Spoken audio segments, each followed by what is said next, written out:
Ancient Rome fed 1 million mouths without a single truck or refrigerator.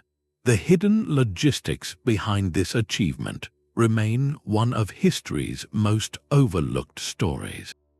By the end of this video, you will understand the forgotten systems of supply that made the first megacities possible. How did grain travel from Egypt to the tables of Roman citizens? How did Changan keep its markets full when its rice had to move across 1,000 miles of canal? And how did Teotihuacan thrive without horses or wheels? These are the puzzles we will uncover. What does it take to keep a city alive when every meal depends on decisions made far beyond its walls? The answer lies in a network of supply chains so intricate that modern logisticians still study them with awe. Ancient megacities like Rome, Constantinople, Changan, and Teotihuacan supported populations from hundreds of thousands to well over 1 million people. They did this without railways, without trucks, and without any form of refrigeration. How did these early urban centers possibly secure a daily food supply at such an enormous scale? That is the central puzzle we are about to unpack.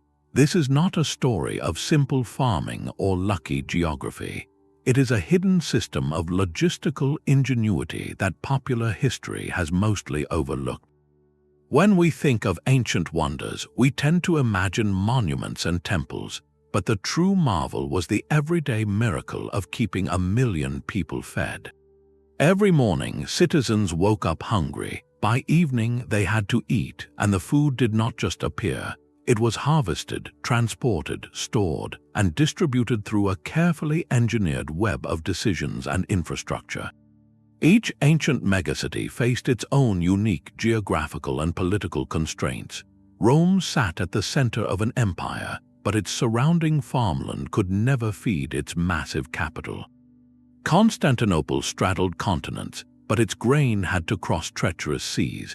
Changan in China needed rice from faraway river basins, and Teotihuacan in the Americas managed to sustain a huge population without horses or wheels at all.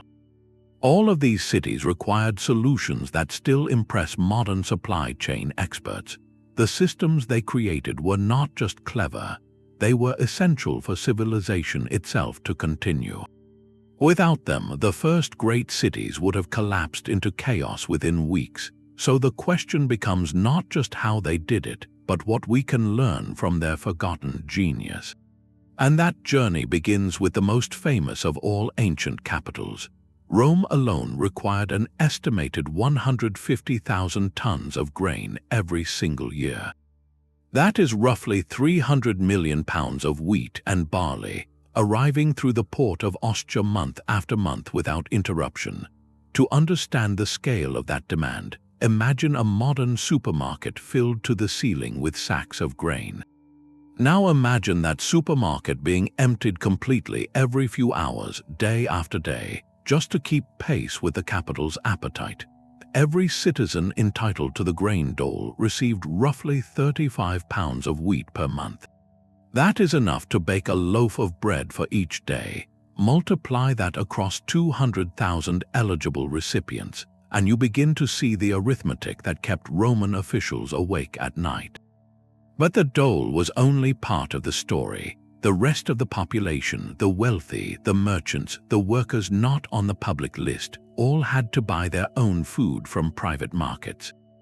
That meant the total inflow of grain was far higher than just the official distribution. Historians estimate that the city's total annual grain consumption, including animal feed and industrial uses like brewing, could have exceeded 400,000 tons. That is a weight greater than the combined tonnage of all the ships in the Roman Navy. Moving that much food from farm to table required a fleet of cargo vessels that crossed the Mediterranean on a strict schedule. The journey from Egypt to Rome took about 2 weeks in favorable winds, but those winds were only reliable for part of the year. If a harvest was delayed or a storm sank a convoy, the city's reserves could dwindle dangerously within weeks. The Roman government built massive warehouses called horia along the Tiber River to store up to a year's supply of grain. These structures were engineering marvels in their own right, raised off the ground to prevent moisture and fitted with ventilation shafts to keep the grain cool. Yet even with careful storage, the pressure never truly lifted. One bad season, one political disruption in a province, one outbreak of theft along the supply route could tip the balance from abundance to scarcity. The true scale of the challenge is not just the numbers on parchment. It is the constant, unrelenting nature of hunger itself. A city does not eat once. It eats every single day, and every single day the system had to function perfectly across hundreds of miles of sea and land. That was the burden that Rome's engineers, administrators, and merchants carried without modern communication or machinery. And they carried it for centuries. The question now is how they actually made it work, starting with the place where all this grain began its long journey.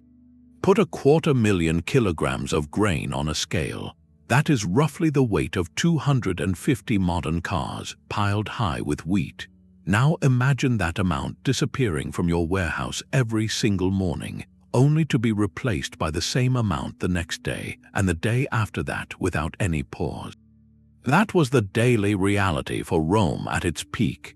Historians estimate that the city of 1 million people consumed somewhere between 250,000 and 300,000 kilograms of grain each day, just to meet the basic bread ration for its citizens and enough left over for the rest of the population, the bakers, the merchants, and the animals that kept the city moving.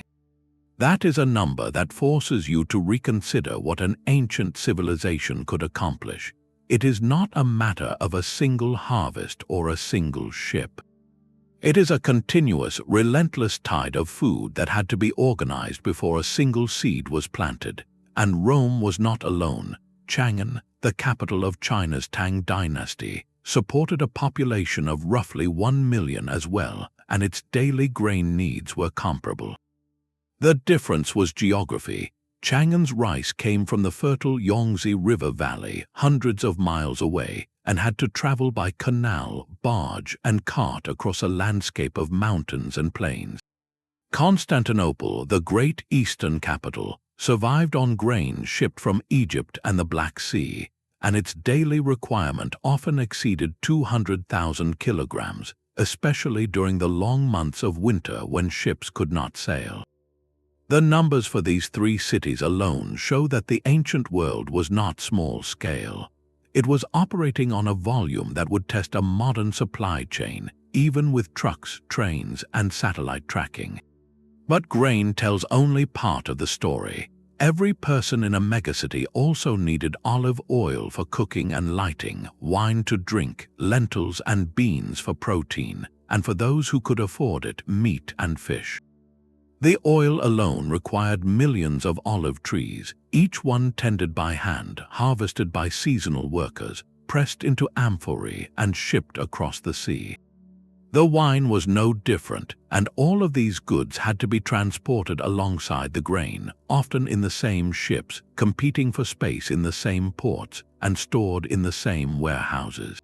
The total food burden on an ancient megacity was far heavier than just the grain numbers suggest. Multiply the grain figure by 3 or 4 to account for liquids, oils, and preserved meats, and you begin to see the real magnitude. Harvesting that much food required entire regions to be dedicated to supply. Transporting it demanded fleets of ships, teams of oxen, and networks of roads that had to be maintained year after year. Storing it called for granaries and cellars that could protect against rot, pests, and thieves. And distributing it required a system of markets, administrators, and inspectors that operated without computers or telephones. The ancients did all of this with human labor, animal power, and a deep understanding of nature's rhythms. It is a humbling thought. The first megacities were not primitive experiments.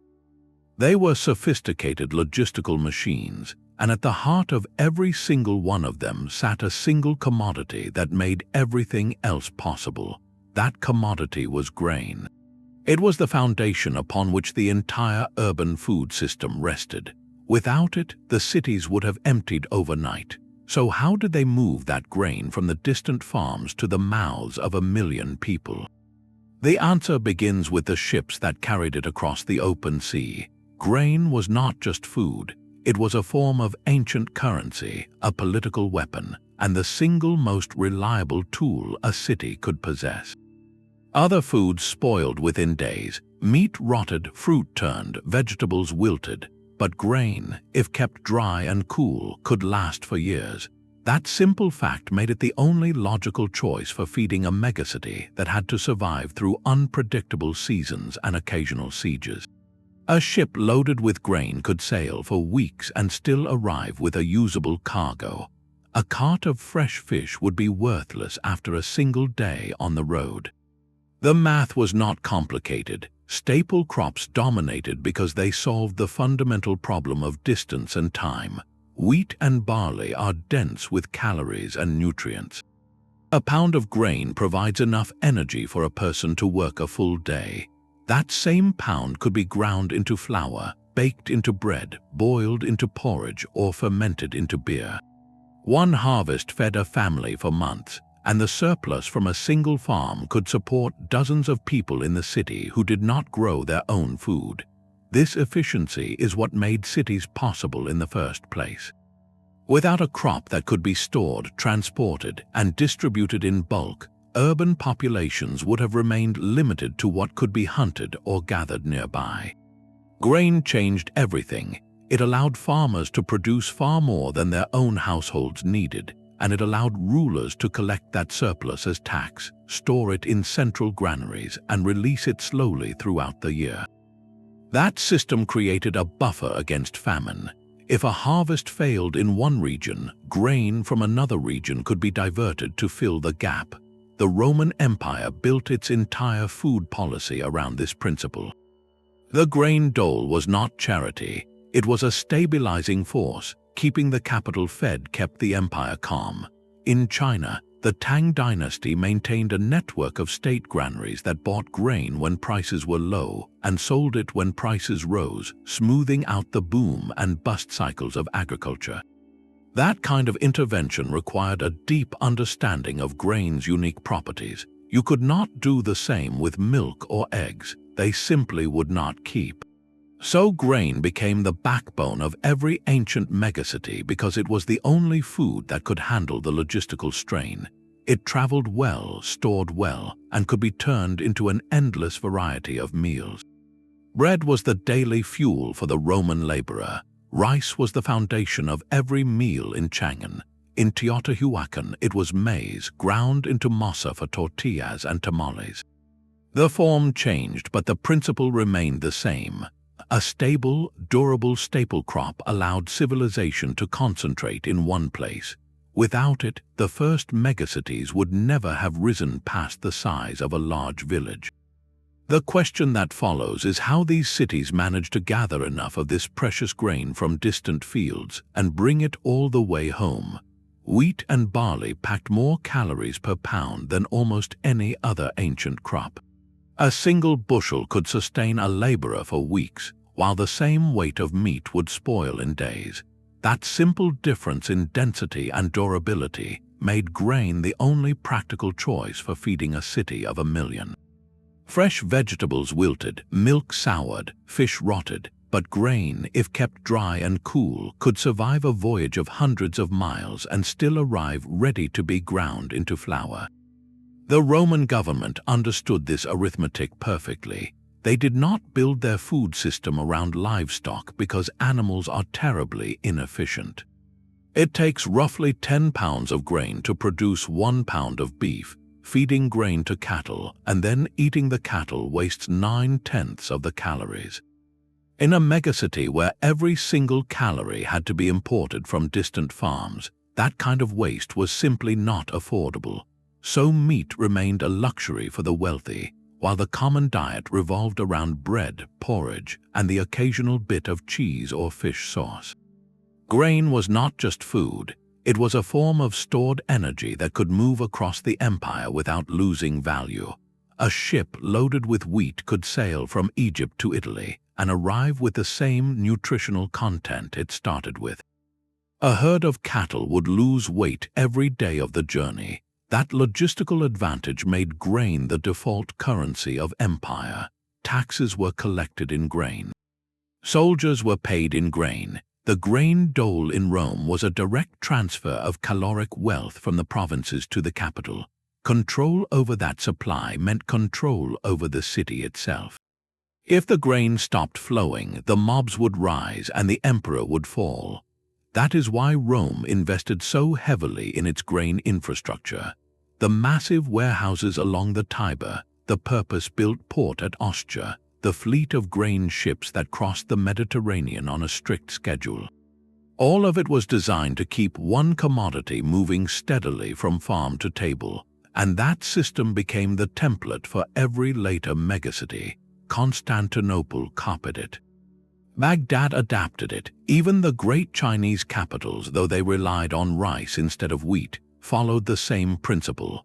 A durable staple moved in bulk, stored in state-controlled granaries, and distributed through a combination of public rations and private markets. The details varied, but the core logic remained the same.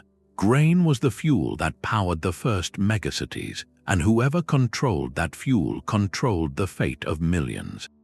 Nowhere was that more visible than in Rome, where the grain supply was not just an economic system, it was the literal foundation of political power. The grain dole transformed Roman politics into a daily negotiation over bread. In the year 123 BCE, a reformer named Gaius Gracchus proposed a radical law. Every Roman citizen living in the capital would receive a fixed amount of grain each month at a subsidized price. It was not free at first, but it was cheap enough to make a real difference for a working family. The Senate resisted fiercely. They saw the dole as a bribe dressed up as policy, a way for ambitious politicians to buy popularity with public funds. But Gracchus pushed it through, and the precedent was set. From that moment forward, the state accepted responsibility for feeding its urban population. Later emperors took the system further. In the time of Augustus, the grain became completely free for eligible citizens. The number of recipients grew steadily, from around 150,000 in the late Republic to over 200,000 by the early Empire. Each month, these citizens lined up at distribution points across the city, presenting a token called a tessera to collect their ration. It was not charity in the modern sense. It was a right of citizenship, a privilege that distinguished a Roman from a provincial outsider, and it gave the emperor an incredibly powerful tool. A ruler who kept the grain flowing could count on the loyalty of the mob. A ruler who let the supply falter risked riots, fires, and even assassination. The dole created a direct link between the survival of ordinary families and the stability of the imperial throne, but it also carried hidden costs. The system encouraged people to move to the capital, swelling the population further. It discouraged agricultural labor within Italy itself, because why work the fields when the state would feed you in the city? And it placed an enormous burden on the provinces, especially Egypt and North Africa, whose farmers labored under heavy taxes to sustain Rome's appetite.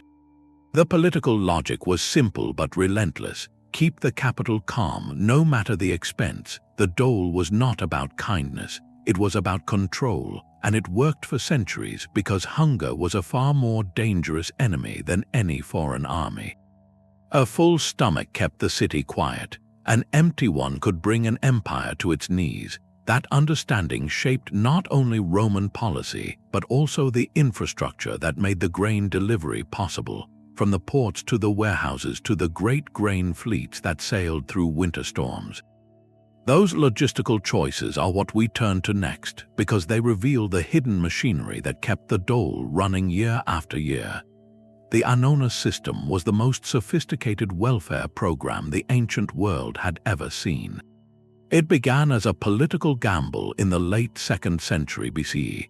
when Gaius Gracchus pushed through a law guaranteeing subsidized grain to Roman citizens living in the capital. The idea was simple: ensure that no citizen went hungry and in doing so secure their loyalty. But what started as a temporary measure soon became a permanent feature of Roman life. By the time Augustus took power, the program had expanded to provide free grain to over 200,000 male citizens each month. That number excluded women, children, and slaves, but it still represented a massive portion of the city's population. Each eligible citizen received roughly 5 modii of grain, about 33 kilograms, enough to bake a loaf of bread every day for a month. Distributing that much food to that many people required an organizational effort that would challenge any modern government. The state had to maintain accurate registers of every citizen, verify their identity at each distribution, and schedule the process so that lines did not become chaotic. Fraud was a constant problem. People tried to claim multiple rations, sell their tokens, or bribe officials. To prevent abuse, the government issued numbered tokens and required personal appearance at specific granaries on specific days. The entire system was run by a dedicated team of administrators, inspectors, and guards, all working under the authority of a high-ranking official called the Praefectus Annoni. This was not charity handed out casually. It was a carefully managed operation designed to keep the capital stable and the emperor secure. A hungry mob was the single greatest threat to any Roman ruler, and the Annona was the shield against that danger. But the system had a hidden dependency. All that grain had to come from somewhere, and it could not be grown in Italy itself. The fields of the peninsula were too small and too fragmented to supply a city of 1 million. So Rome looked outward to provinces that could produce massive surpluses year after year, and the most important of those provinces was Egypt. Egypt was not just another province. It was the engine that kept Rome alive. The Nile River flooded every summer, depositing rich silt across the floodplain and creating some of the most fertile farmland in the ancient world. A single field in Egypt could yield 2 or even 3 harvests per year, while Italian soils struggled to produce one. That agricultural abundance made Egypt the indispensable source for Rome's grain supply. By the time of Augustus, the province was shipping roughly 150,000 tons of grain to the capital annually, a volume that represented perhaps a third of Rome's total consumption. The logistics began deep in the Egyptian countryside, where farmers harvested wheat and barley on land owned by the state or by wealthy estates. They threshed the grain by hand, winnowed it in the wind, and packed it into sacks made of woven reeds. Those sacks were loaded onto donkeys or ox carts and carried to the nearest canal or riverbank. From there, flat-bottomed barges transported the grain downstream toward the Nile Delta, moving with the current at a speed of about 3 miles per hour. The journey from Upper Egypt to the coast could take 2 weeks or more, depending on the season and the wind. At the Delta, the grain was transferred to larger vessels that could cross the Mediterranean. The port of Alexandria served as the central hub, a city purpose-built to handle the flow of food. Massive granaries lined the harbor, capable of storing enough grain to feed Rome for months. Roman officials inspected each shipment, checked for quality and weight, and sealed the holds with official stamps to prevent theft. Only then did the cargo ships set sail for Ostia, braving storms, pirates, and the ever-present risk of shipwreck. The entire system depended on Egypt's reliable harvests and the imperial navy's ability to keep the sea lanes open. When those conditions held, the grain flowed like a river. When they faltered, Rome felt it immediately. The relationship between the empire and its breadbasket was not just economic, it was existential. Controlling Egypt meant controlling the capital's survival, which is why Augustus made the province a personal possession of the emperor, governed by a trusted prefect rather than a senator. No one else could be allowed to hold that much power over Rome's food supply. Augustus claimed Egypt as his personal domain in the year 30 before the Common Era. From that moment forward, the province belonged not to the Roman state but to the emperor himself, a private estate that happened to be the richest agricultural land in the Mediterranean. No senator could set foot there without imperial permission. No rival could interfere with its grain. The emperor understood that whoever controlled Egypt controlled Rome's survival, and he intended to hold that power alone. Egypt's farmland owed its fertility to the Nile, a river that flooded with such reliable precision that ancient writers called it a gift from the gods. Each summer, the waters rose, swelling over the banks and spreading a layer of rich silt across the floodplain. That silt contained minerals and nutrients that ordinary soil lacked. A field that received the flood could produce 2 or even 3 harvests in a single year, while fields in Italy or Greece struggled to yield one. The result was an agricultural surplus unlike anything else in the ancient world. The cycle began with the flood in July and August. Farmers waited for the waters to recede, then planted wheat and barley in the damp, nutrient-rich mud. The growing season was short but intense. By the time the harvest arrived in April and May, the grain stood tall and heavy. Entire villages turned out to cut the stalks with sickles, thresh the heads on packed earth floors, and winnow the chaff in the wind. What they did not keep for themselves was collected by imperial agents, loaded onto donkeys and ox carts, and carried to the nearest canal or river bank. From there, flat-bottomed barges moved the grain downstream toward the Mediterranean. The journey from Upper Egypt to the coast could take 2 weeks, following the current past temples and villages, past fields that would soon be flooded again. At the delta, the grain reached the great port of Alexandria. The city's harbors were lined with state-operated granaries, massive stone buildings designed to hold thousands of tons of wheat. Officials inspected each shipment, weighed the sacks, and recorded the origin. They checked for moisture and pests because spoiled grain was worse than no grain at all. Once approved, the grain was stored until a fleet could be assembled to carry it across the sea. Those ships were built for one purpose: moving grain from Alexandria to Italy. They were broad in the beam and deep in the hold, able to carry up to several hundred tons of cargo at a time. The Roman government did not own enough ships to move all the grain itself, so it commandeered private vessels during the sailing season. Merchants who owned ships were required to make a certain number of voyages each year, carrying state grain at fixed rates. Failure to comply could mean losing their vessel or facing heavy fines. The system was not voluntary. It was a compulsory service that kept the supply chain running. The voyage from Alexandria to the Italian coast covered roughly 1,600 kilometers. Under favorable winds, a ship could make the crossing in about 2 weeks, but the Mediterranean in late summer was unpredictable. Storms could blow up without warning, pushing a vessel off course or swamping it entirely. Pirates also posed a constant threat, especially along the coasts of Crete and the Greek islands, where small fleets of raiders lurked in hidden coves. The Roman navy patrolled the main shipping lanes, but it could not be everywhere at once. Every captain who set sail knew that his cargo might never arrive. The state built a margin of safety into the system by storing extra grain at Alexandria and at Ostia, the port that served Rome. Even if a convoy was lost, the city would not starve immediately. But the pressure was always present. One bad season, one extended period of bad weather, could drain those reserves and push the capital toward crisis. And so the ships sailed month after month, year after year, carrying the lifeblood of the empire across a dangerous sea toward a single destination. That destination was Ostia, the artificial harbor that Rome had built to receive the grain that kept its 1 million inhabitants alive. The port of Ostia was Rome's most ambitious construction project, built not for glory but for survival. Before it existed, the capital had no deep water harbor.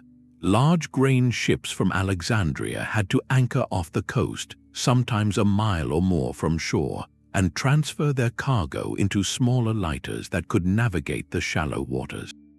That process was slow, dangerous, and vulnerable to storms. A single bout of bad weather could delay the unloading of an entire fleet, leaving Rome's granaries dangerously low. The solution came from the Emperor Claudius, who ordered the construction of an artificial harbour north of the Tiber's mouth. Workers dug a massive basin, connected it to the sea by a channel, and built two long breakwaters that curved out into the Mediterranean to protect the entrance. A lighthouse modeled after the famous pharos of Alexandria stood at the end of one breakwater, its beacon guiding captains through the night. The scale of the project was staggering. The basin covered roughly 100 acres, enough space for hundreds of ships to anchor and unload simultaneously. Later, the Emperor Trajan expanded the harbour even further, adding a hexagonal inner basin lined with warehouses and quays. That hexagon shape was no accident. It maximized the number of ships that could dock at once while minimizing the effects of waves and currents. The result was a port that could handle the entire annual grain harvest from Egypt without bottlenecking. When a grain fleet arrived, the scene was one of organized chaos.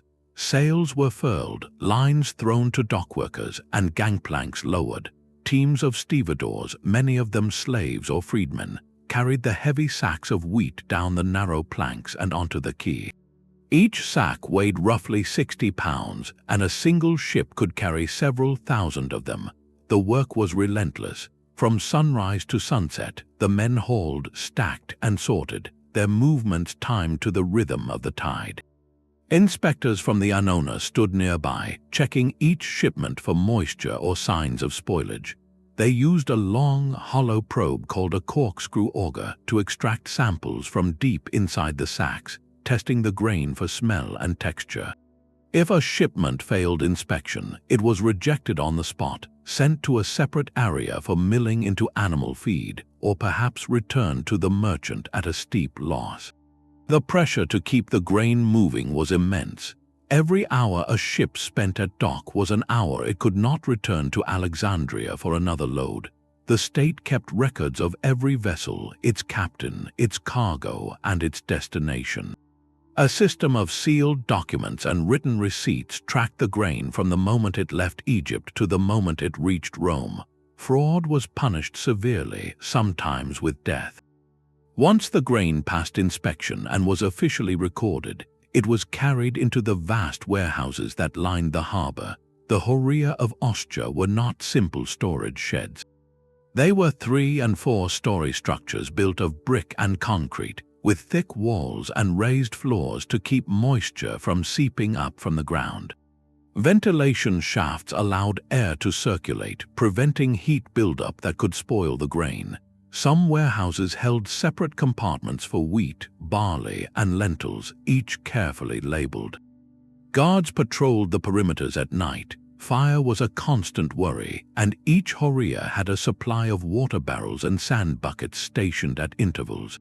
The grain could remain in these warehouses for weeks or months, waiting for the next stage of its journey. That journey was the 20-mile trip up the Tiber River to Rome itself.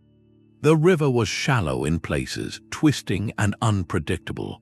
Large ocean-going ships could not navigate upstream, so the grain had to be transferred to smaller river barges called naves caudicariae. These barges were flat-bottomed and broad, designed to carry heavy loads in shallow water. They were towed by teams of oxen walking along the riverbank, or sometimes by slaves pulling from the shore with ropes. The trip took a full day or more, depending on the current and the season. At the riverbanks near Rome, the grain was unloaded again into the city's own network of warehouses, the Horia Publica, which stretched along the Tiber near the Aventine Hill. There, the final distribution process began. The port of Ostia was not just a piece of infrastructure, it was the throat through which the lifeblood of the empire passed. Without it, Rome would have choked, and yet, for all its size and efficiency, it was still a fragile link in a chain that stretched across 2 seas and half a continent. One disruption at Ostia could set off a chain reaction that would be felt in every baker's shop and every kitchen in the capital. That is why the Romans did not stop at building a port. They built an entire system of control, measurement, and accountability around it, a system that would keep the grain moving even when nature or human error tried to stop it. Every day, hundreds of men swarmed the docks of Ostia, unloading the grain that kept Rome alive. The port stood at the mouth of the Tiber River, roughly 20 miles southwest of the capital, and it was the primary offloading point for the enormous shipments arriving from Egypt, North Africa, and Sicily. A single grain ship from Alexandria could carry several hundred tons of wheat, and when a convoy arrived, the entire harbor turned into a carefully choreographed machine of human labor. The docks themselves were long stone quays lined with bollards for mooring lines. Between them, wide ramps and gangplanks connected the ships to the shore. Teams of longshoremen, many of them slaves or freedmen working for private contractors, carried the heavy sacks down the planks and onto the quay. Each sack weighed around 60 pounds, and a single ship might hold thousands of them. The work was relentless from sunrise to sunset, with only short breaks for water and bread. Inspectors called checkers stood at intervals along the docks, carrying clay tablets and styluses to record each shipment. They verified the origin, weight, and quality of the grain before it could be moved into storage. Behind them, a small army of accountants kept ledgers that tracked every bushel from the moment it left Egypt to the moment it reached a Roman baker's oven. The grain that passed inspection was carried into the horia, the massive warehouses that lined the harbor. These were not simple sheds. They were 3- and 4-story buildings made of brick and concrete, with raised floors to prevent moisture and narrow windows for ventilation. Some horia held only wheat, others barley or lentils, each compartment carefully labeled and sealed. Guards patrolled the corridors at night, and fire buckets stood ready at every corner. From the warehouses, the grain was loaded onto a fleet of purpose-built river barges called naves caudicariae. These flat-bottomed vessels were designed for the shallow, twisting course of the Tiber. Oxen walking along the riverbank towed them upstream, a journey that took a full day or more depending on the current. At Rome itself, the grain was unloaded again into a second network of horia near the Aventine Hill, where the final distribution to the people began. But Ostia had a weakness. The Tiber carried enormous amounts of silt from the hinterlands, and that silt slowly filled the harbor basin. Ships had to anchor farther from the docks each year, and the channel required constant dredging. Storms from the Mediterranean could also batter the exposed coastline, damaging the breakwaters and delaying shipments. The problem grew worse over time, and by the middle of the 1st century Common Era, it became clear that Ostia alone could not handle the growing volume of grain. The Emperor Claudius had already built a new artificial harbor to the north, but that too faced challenges. Something more ambitious was needed, something that could withstand both the river's silt and the sea's fury. That something would become known as Portus, a harbor that would ultimately surpass Ostia and redefine how Rome received its food. Emperor Claudius decided to build a harbor where nature had failed. The old port at Ostia was slowly choking on silt from the Tiber, and the open roadstead outside the river mouth offered no shelter from storms. Every winter, ship captains prayed for calm seas as they anchored in the exposed waters, and every spring, the fleet that had survived the voyage faced the same slow, dangerous process of transferring cargo into lighters that could cross the shallow bar. Something had to change, or Rome would eventually starve. Claudius took a gamble that would reshape the entire supply chain. He chose a site about 2 miles north of Ostia, where a natural lagoon offered a hint of protection. His engineers dug a massive basin, connected it to the sea by a channel almost a mile long, and built 2 curving breakwaters that reached out into the Mediterranean like arms ready to embrace an arriving fleet. At the tip of the southern breakwater, they erected a lighthouse modeled on the famous one at Alexandria, its beacon visible from miles away. The basin itself was enormous, roughly 100 acres in surface area, with a depth that could accommodate the largest grain ships of the era. But Claudius did not live to see his harbour finished. That task fell to his successor, Nero, and later to the Emperor Trajan, who added a second, even more ingenious component. Trajan's engineers carved a hexagonal inner basin, 6 sides of equal length, lined with stone quays and surrounded by warehouses. The hexagon was not a decorative choice. It allowed ships to dock around the entire perimeter without crowding, and its shape dampened the waves that could make unloading difficult. From the air, the hexagon looked like a perfect geometric stamp pressed into the coast. On the ground, it became the beating heart of Rome's grain system. The new harbour, called Portus, gradually took over most of the grain traffic from Ostia.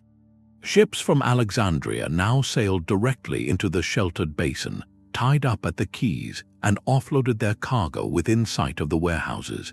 The grain no longer had to be transferred to smaller vessels in a dangerous roadstead. Instead, it moved from the ship's hold to the granary in a single, continuous flow. Ox carts and barges carried it from Portus up the Tiber to Rome, and the entire process became faster, safer, and more reliable. Yet even this marvel of engineering had a hidden cost. The same silt that had choked Ostia began to fill the channel at Portus. Dredging required constant effort, and the harbour never stopped needing maintenance. But for centuries it worked. The hexagon basin received grain from across the empire, and the warehouses at its edge stored enough to feed Rome for a full year. The harbour was not just a construction project. It was a declaration that the empire would not let geography dictate its survival. And once the grain reached those warehouses, another elaborate system had to take over, a system of measuring, recording, and distributing that would turn raw wheat into the daily bread of 1 million people. Claudius saw that the old harbour was choking on silt and was unwilling to leave Rome's survival to the mercy of storms. He ordered an artificial basin carved from the coast north of Ostia, a monumental act of defiance against nature. Workers dug a channel nearly a mile long to connect the new basin to the sea, and they built 2 curved breakwaters that reached out like stone arms to shelter the entrance. At the tip of one breakwater rose a lighthouse, modeled directly after the great pharos of Alexandria, its beacon guiding grain ships home from across the Mediterranean. The basin itself covered roughly 100 acres, deep enough to hold the largest vessels of the era. Ships no longer had to anchor in the open roadstead and transfer their cargo to smaller lighters. They sailed straight into the protected water, tied up alongside the quays, and unloaded directly into the warehouses that lined the shore. That single change cut the risk of loss from storm and theft, and it shortened the time a ship spent in port from days to hours. The Emperor Trajan later added an even more ingenious improvement. His engineers carved a hexagonal inner basin, 6 perfectly flat sides of equal length, lined with stone quays and surrounded by granaries. The hexagon's shape was no accident. It dampened waves so that loading and unloading could continue even in rough weather, and it allowed ships to dock around the entire perimeter without crowding. The hexagon became the commercial heart of Portus, the place where the grain from Egypt, North Africa, and Sicily was received, inspected, and sent onward. From the harbour, a direct canal led to the Tiber River, and ox carts or barges carried the grain the final miles to Rome's city granaries. The entire system transformed the supply chain from a fragile gamble into a reliable machine. But all of that infrastructure meant nothing without the ships that made the crossing. The vessels that braved the open sea were not ordinary merchant ships. They were purpose-built for the grain route, broad in the beam and deep in the hold, capable of carrying several hundred tons of wheat at a time. Their captains knew the winds, the currents, and the hidden shoals of the Mediterranean as intimately as a farmer knows his fields, and they sailed with a single goal: to keep the eternal city fed. Those captains faced a challenge no harbour could solve. The sea itself was the great variable, and the grain fleet of Rome had to master it or the city would go hungry. The ships were built for one purpose only: moving bulk grain across the open water as cheaply and reliably as possible. They were not sleek war galleys or swift merchant vessels. They were broad, heavy, and slow, with deep holds that could carry between 200 and 500 tons of wheat apiece. A single vessel of the largest class could hold enough grain to feed 20,000 people for a month. But that capacity came with a cost. These ships were difficult to maneuver, sluggish in light winds, and vulnerable to storms because of their high freeboard and shallow draft. Construction followed a tradition that had been refined over generations.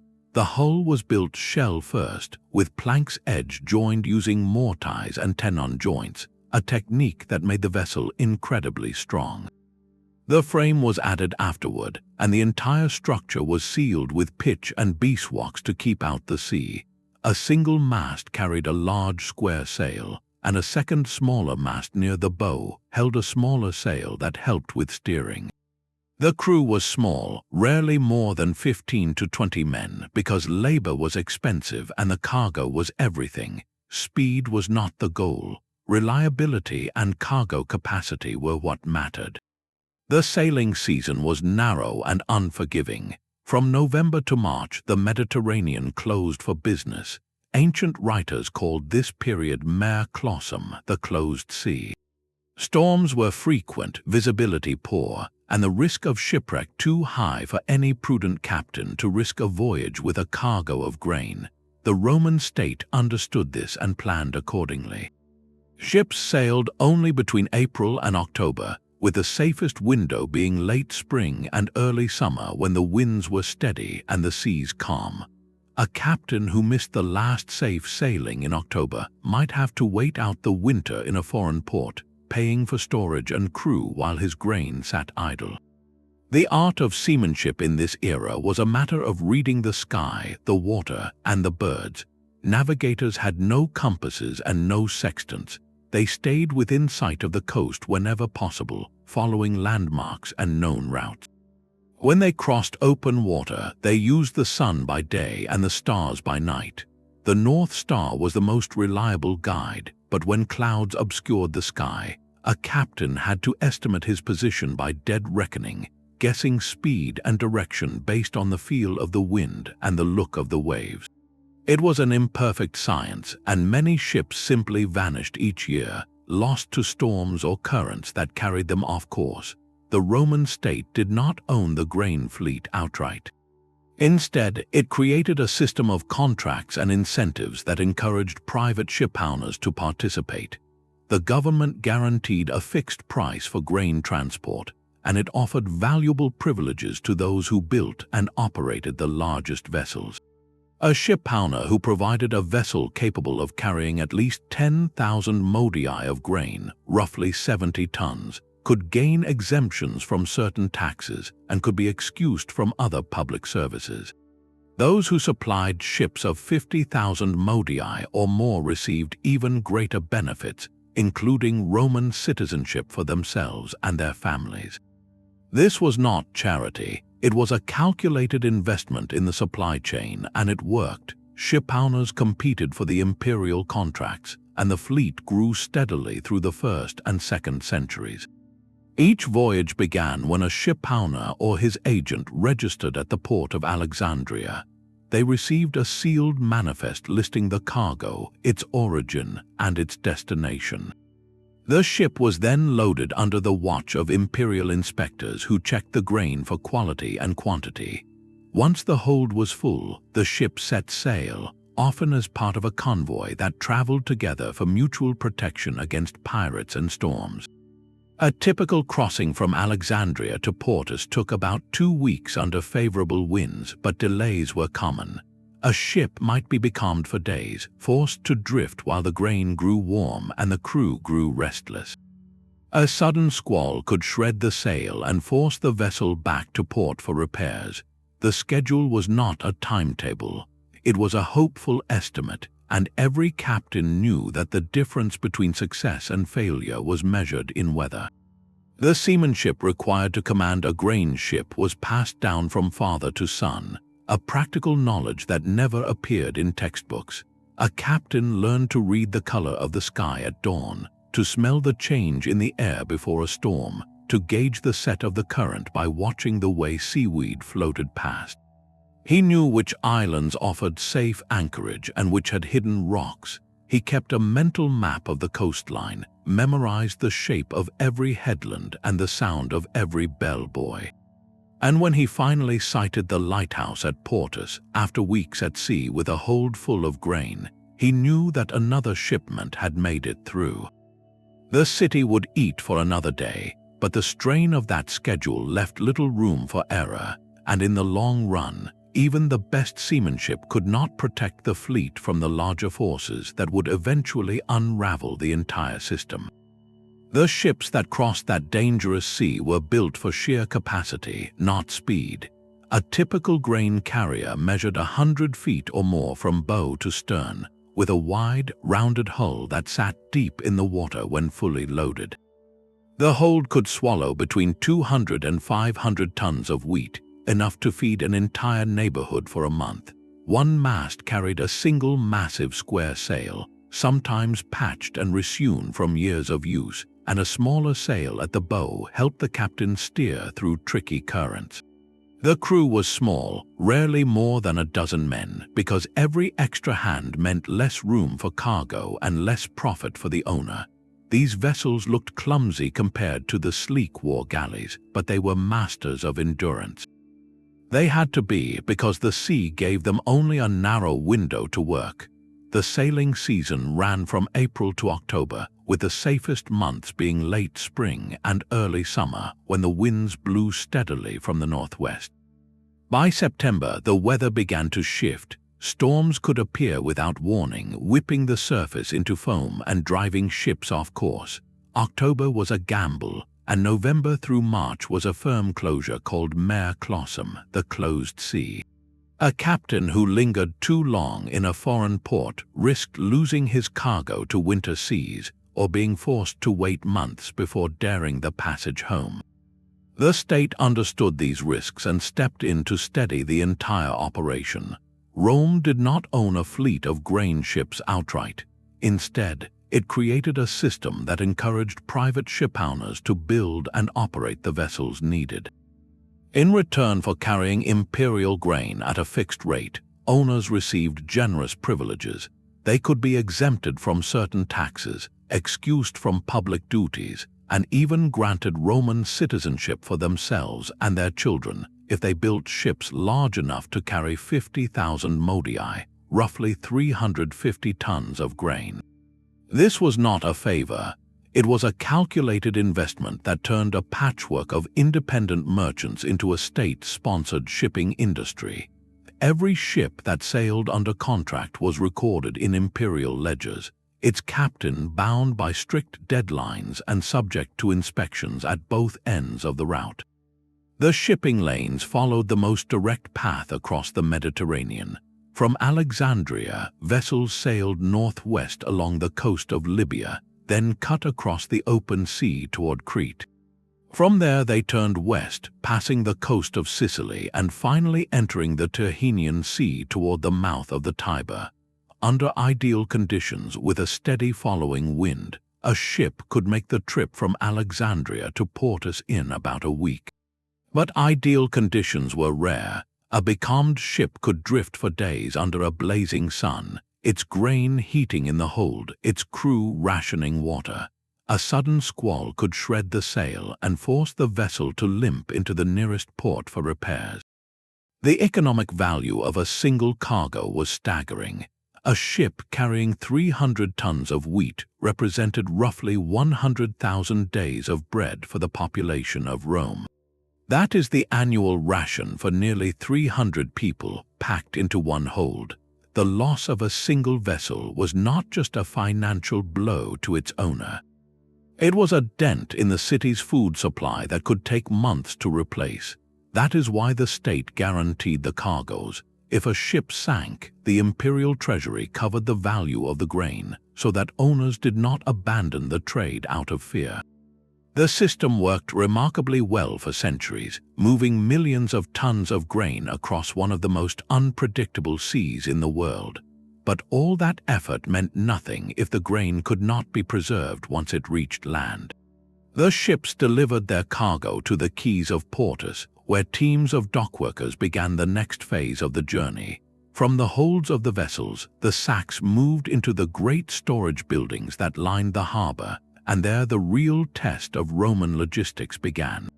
The grain did not rest for long on the quays of Portus.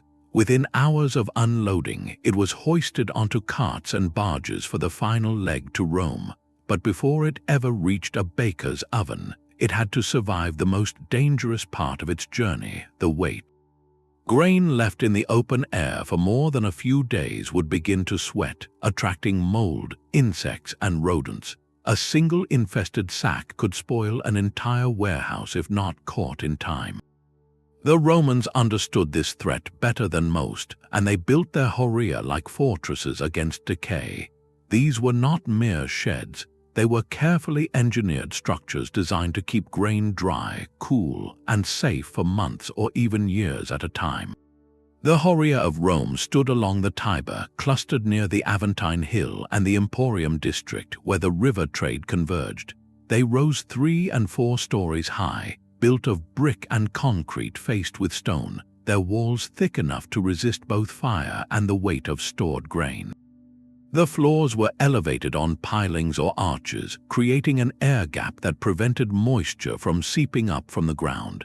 Narrow windows, called fenestri, sat high on the walls, placed not for light but for ventilation, allowing air to circulate through the stacked sacks and carry away heat. The grain itself was stored in large earthenware jars called dolia, or sometimes in wooden bins lined with pitch, but more often it remained in the woven sacks it had traveled in, stacked in rows with wooden planks between layers to allow airflow. The warehouses were divided into separate compartments, each with its own door and lock, so that different shipments from different provinces could be kept apart and inspected individually. A single horia might hold several thousand tons of wheat, enough to feed the entire city for weeks. But the real genius lay not in the construction but in the system of management. Each horium had a resident caretaker called a horarius, who kept detailed records of every sack that entered and left. He knew the origin, the date of arrival, and the estimated shelf life of each batch. When the grain began to show signs of age, he reported it to the Annona officials, who would release it for distribution before it could spoil. The warehouses were patrolled day and night by guards, and the doors were sealed with official stamps that could only be broken by an inspector. The horia were not just places to store food, they were the memory of the supply chain, the point where the great flow of grain paused and was counted, sorted, and held in reserve. They gave Rome a buffer against the unpredictable sea. Even if a convoy was delayed or lost, the city could draw on the stored grain for weeks, sometimes months, while the system recovered. That buffer was the difference between a crisis and a catastrophe, and it was built into the very walls of the horia, in their raised floors and narrow windows, in the ledgers of the horarii, and in the quiet, constant work of men who knew that the city's survival depended on what they kept safe inside. The Horia Galbana, one of the largest warehouse complexes in the ancient world, occupied an entire city block near the Tiber in Rome. Its stone walls rose 4 stories high, and its interior was divided into dozens of separate chambers, each with its own heavy door and lock. The ground floor sat on raised arches that allowed air to circulate freely beneath, while narrow slits near the ceiling let warm air escape and kept the interior cool even in the height of summer. This was not a building designed for show. It was a machine for preserving grain, and every feature served that single purpose. The thick brick walls resisted fire, and the raised floor prevented moisture from seeping up from the ground, which was the fastest way to ruin a harvest. The ventilation slits were placed high so that thieves could not climb in, but also so that the breeze could flow across the top of the stacked sacks, removing the heat that grain naturally generates as it settles. Inside, the sacks were stacked on wooden pallets, and wooden planks were laid between layers to allow air to move around every side of each bag. A single horium like Galbana could hold enough grain to feed the entire city for weeks. But grain was not the only commodity stored. Different horia were dedicated to different goods. Some held only olive oil, stored in huge earthenware jars called dolia, each jar sealed with plaster and labeled with its origin and date. Others held wine, stacked in amphorae that were laid on their sides to keep the corks moist. The state kept careful records of every item, and each warehouse had its own horarius, the official in charge.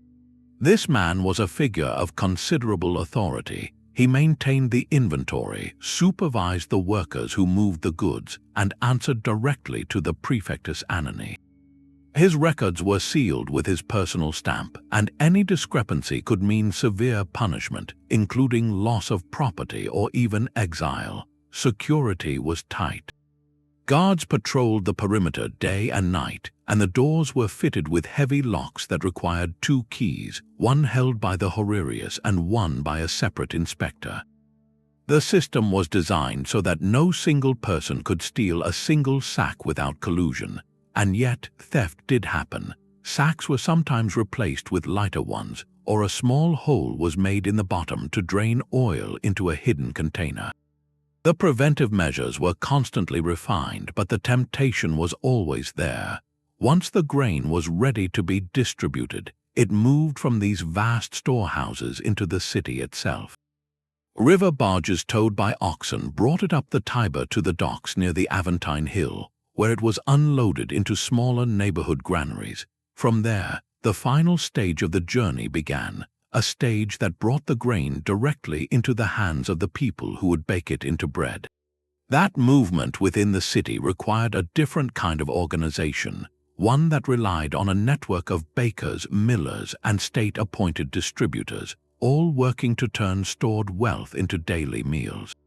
From the river docks, the sacks moved into the city on the backs of laborers and the shoulders of oxen. The Tiber brought the grain to the heart of Rome, but the city itself was a maze of narrow streets and crowded tenements, and every sack still had to travel the final mile to a mill or a bakery. This last leg of the journey was the most intimate, the point where the vast imperial supply chain shrank down to the scale of a single person carrying a single load.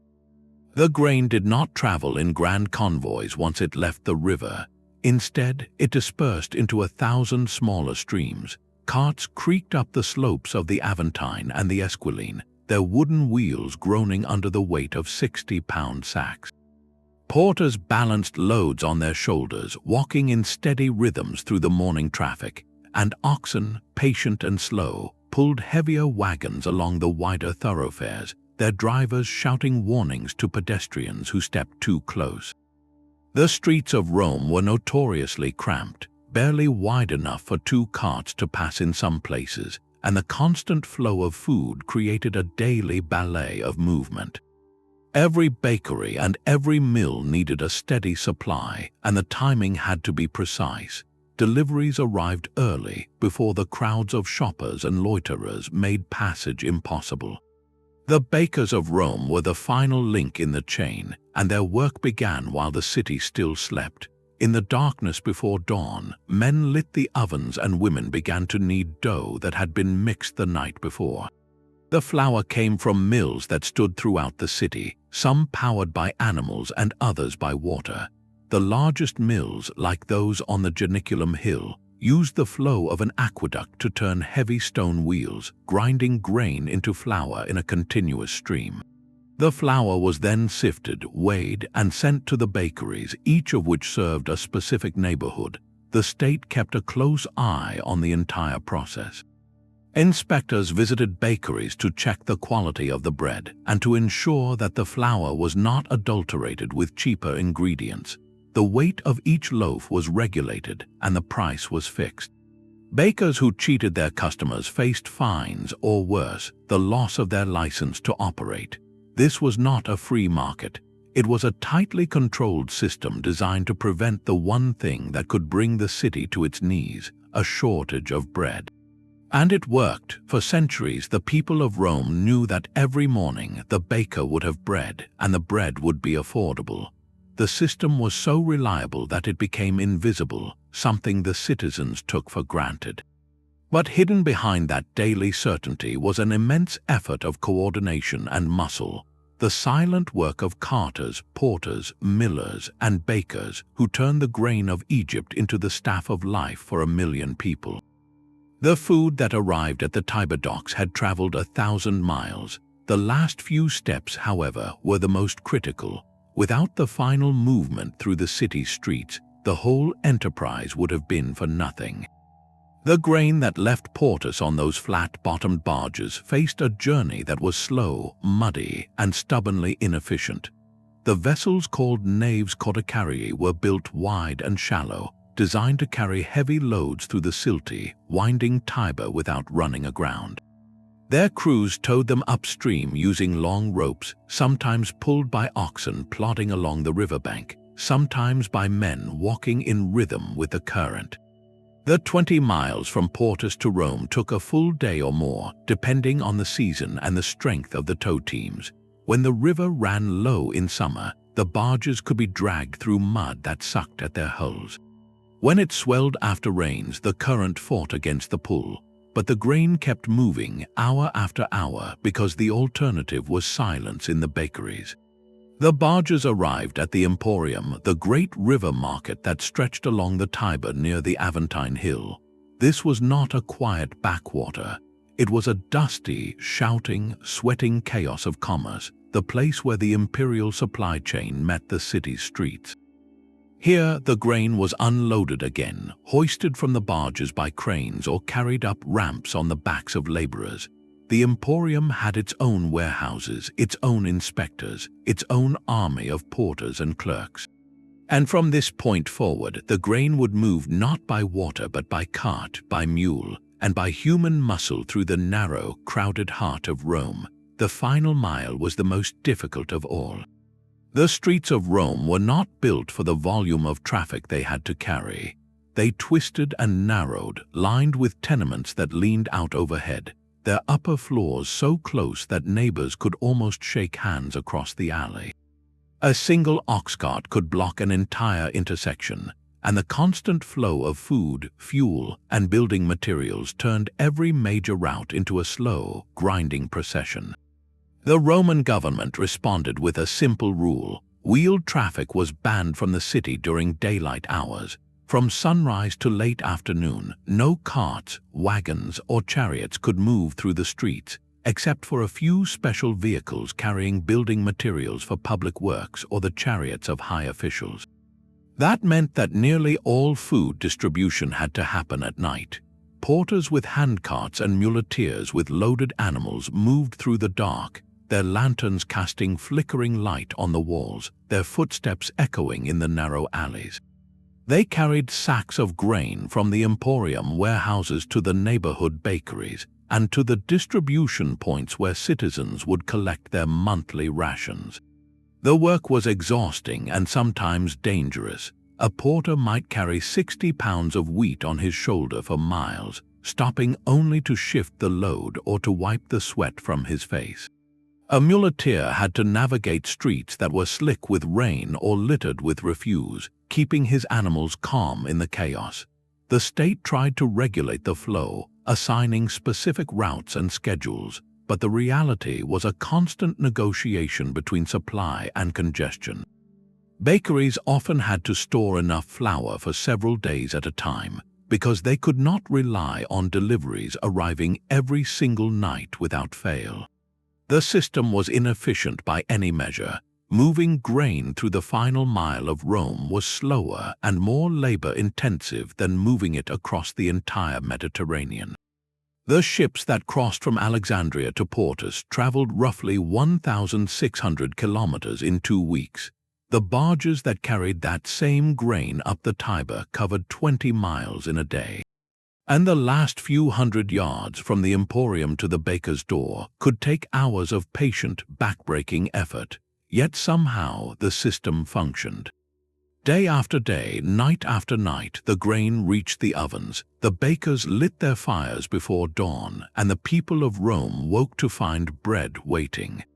The inefficiency was built into the city itself, a cost of density that no amount of imperial planning could fully solve, but the Romans did not let imperfection stop them. They adapted, they scheduled around the bottlenecks, and they put men and animals to work through the dark hours so that the morning would bring food. The final mile was a constant struggle against space, time, and gravity, and in that struggle, the entire supply chain revealed its true nature. It was not a clean machine.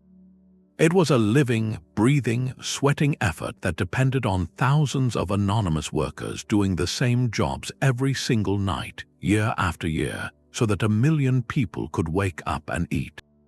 Behind every one of those anonymous workers stood an invisible army of administrators. The entire grain supply chain, from the farms of Egypt to the bakeries of Rome, was coordinated by a bureaucracy that had no computers, no telephones, and no printed paper. Yet it tracked shipments, maintained ledgers, and enforced regulations across thousands of miles with a precision that would impress a modern logistics company. At the head of this bureaucracy sat the prefect of the Annona, a man appointed directly by the emperor and answerable to no one else. His office occupied a grand building near the Forum, but he spent most of his time in a small, cluttered room where scrolls and tablets covered every surface. Each day, his staff brought him summaries of the grain arriving at Portus, the amount stored in the Horia, and the distribution figures from the previous month. He signed off on contracts with shipowners, approved payments to bakers, and made the final call when a shipment was rejected for poor quality. His authority was absolute, but his power depended entirely on the information that flowed through his office. To manage that flow, the prefect relied on a network of inspectors and scribes who fanned out across the city and the ports. These men were not nobly born. Many were freedmen, former slaves who had proven their competence and loyalty. They knew the grain trade inside out. They could tell by a glance whether a sack had been tampered with or whether a ship had been loaded improperly. They carried official seals that gave them the right to open any container, inspect any ledger, and question any worker. Their reports were the lifeblood of the Annona, and the prefect read every single one. The system of checks and balances was elaborate. Every shipment of grain was recorded at the point of origin, again at the port of arrival, again at the warehouse, and yet again when it was released to a baker. At each step, the records were compared to catch discrepancies. If a ship left Alexandria with 5,000 sacks of wheat and arrived at Portus with only 4,900, the missing 100 sacks triggered an investigation. Sometimes the loss was honest, a leaky hold or a storm that jettisoned cargo, but sometimes it was theft and the penalties were severe.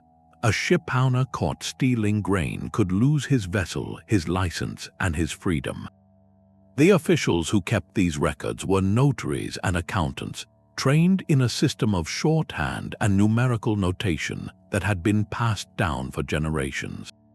They wrote on wax tablets for temporary notes and on papyrus scrolls for permanent records. Every tablet was dated and signed, and when a transaction was complete, the scrolls were stored in a central archive where they could be consulted years later.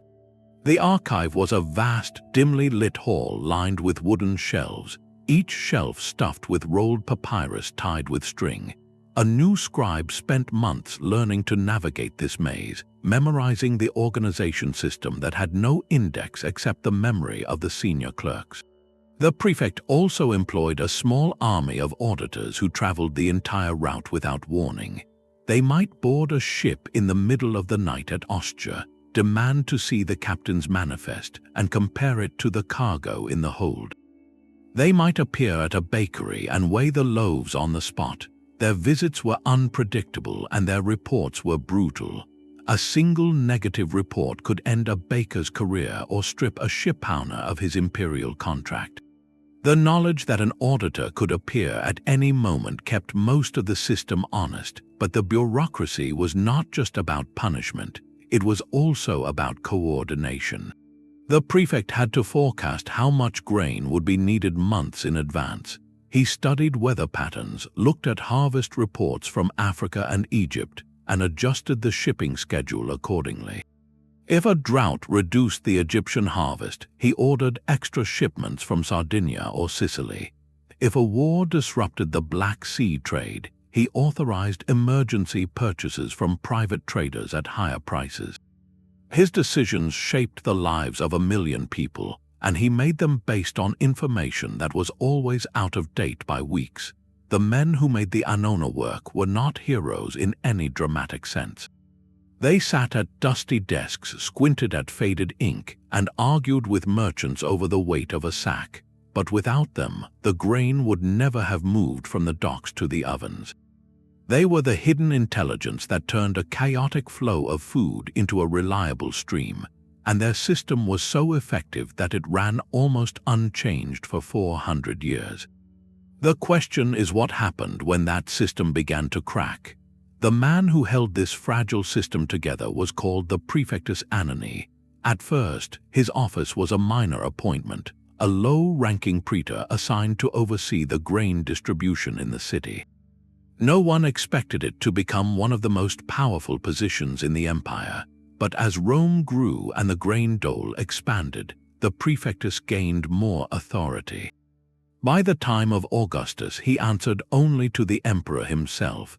His word decided which ships sailed, which warehouses opened, and which bakers received flour.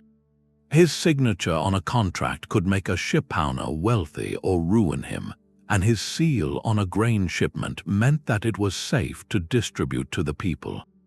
The Praefectus did not do this work alone. He commanded a small army of scribes who sat in dim offices near the forum, their fingers stained with ink from copying manifests and receipts. These men were trained in a special system of shorthand that allowed them to record transactions faster than anyone else. They wrote on wax tablets for temporary notes and transferred the final records onto papyrus scrolls, each one dated and signed.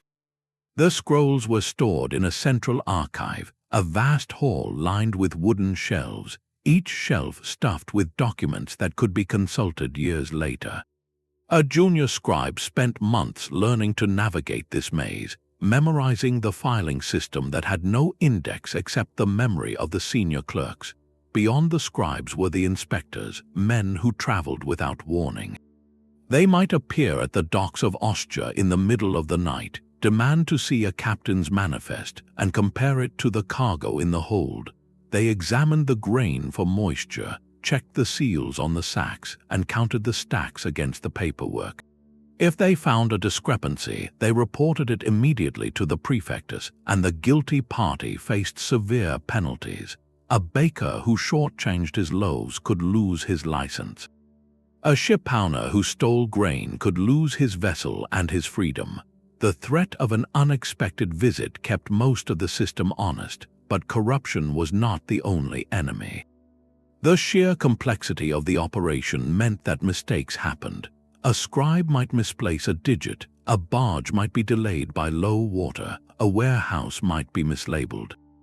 To catch these errors, the Praefectus employed a team of accountants who reconciled the records from every stage of the journey.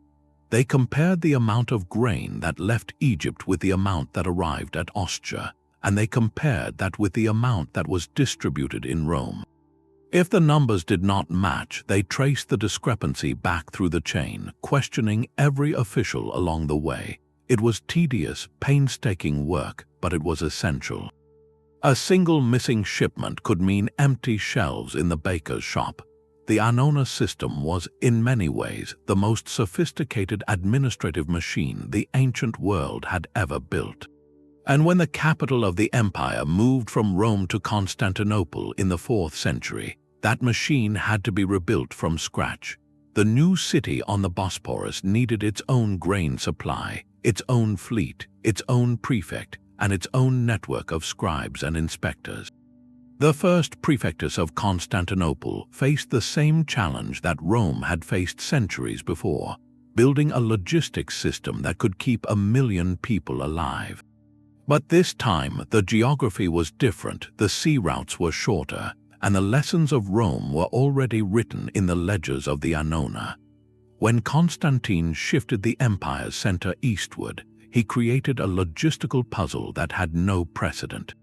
The new capital, Constantinople, perched on a peninsula overlooking the Bosporus, was a strategic masterstroke for defense and trade, but it was a nightmare for feeding a growing population.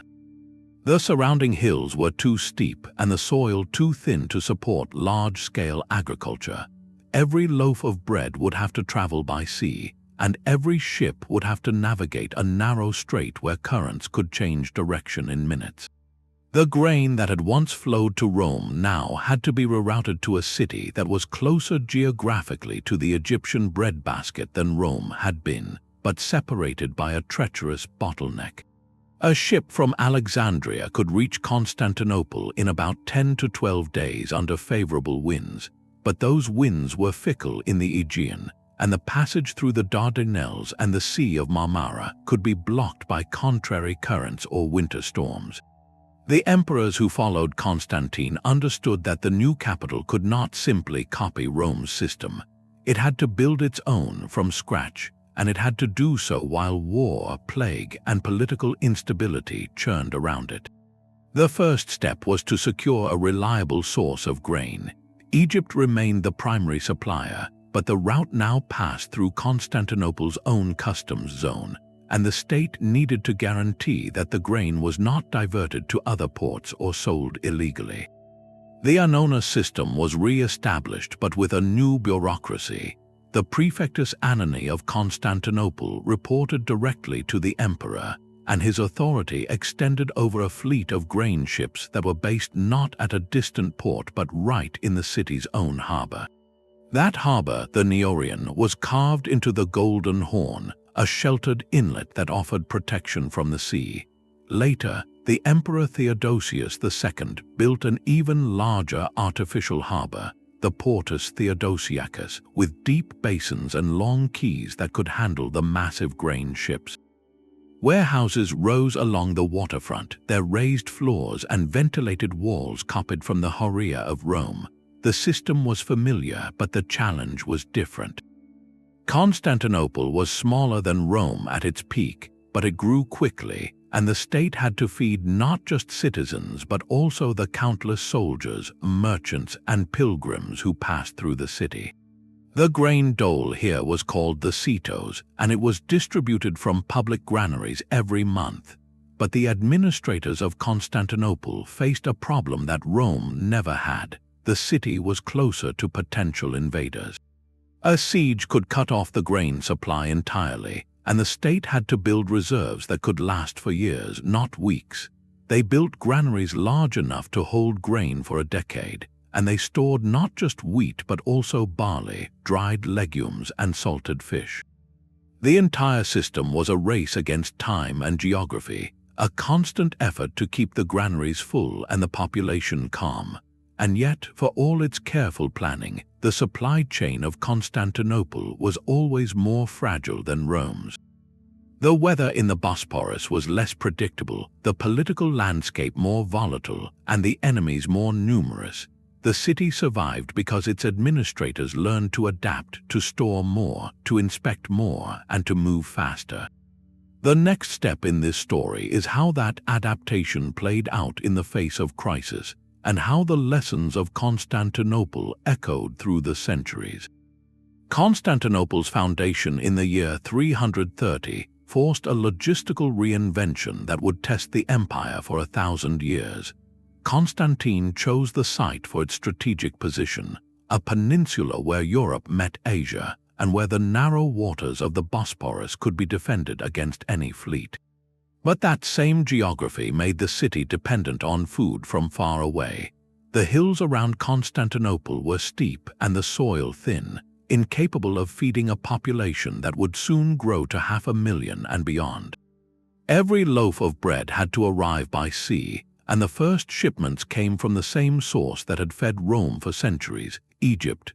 The grain ships sailed from Alexandria across the Mediterranean, passed through the Dardanelles, and entered the Sea of Marmara. They did not have to fight the long haul to Italy, but they still faced the treacherous currents of the Straits and the unpredictable winds of the Aegean. To receive them, the city built its own artificial harbour, the Portus Theodosiacus, named for the Emperor Theodosius II who expanded it. This harbour was carved into the southern shore of the peninsula, protected by breakwaters and lined with stone quays. Warehouses rose behind it, copying the design of Rome's Horea with raised floors and ventilation slits. The grain was unloaded, inspected, and stored under the watch of imperial officials who answered to the Praefectus Annoni of the eastern capital. But Constantinople soon discovered that relying entirely on Egyptian grain was a dangerous gamble. The sea route was shorter than Rome's, roughly 10 to 12 days under good winds, but it still passed through waters that could be closed by winter storms or blocked by an enemy fleet.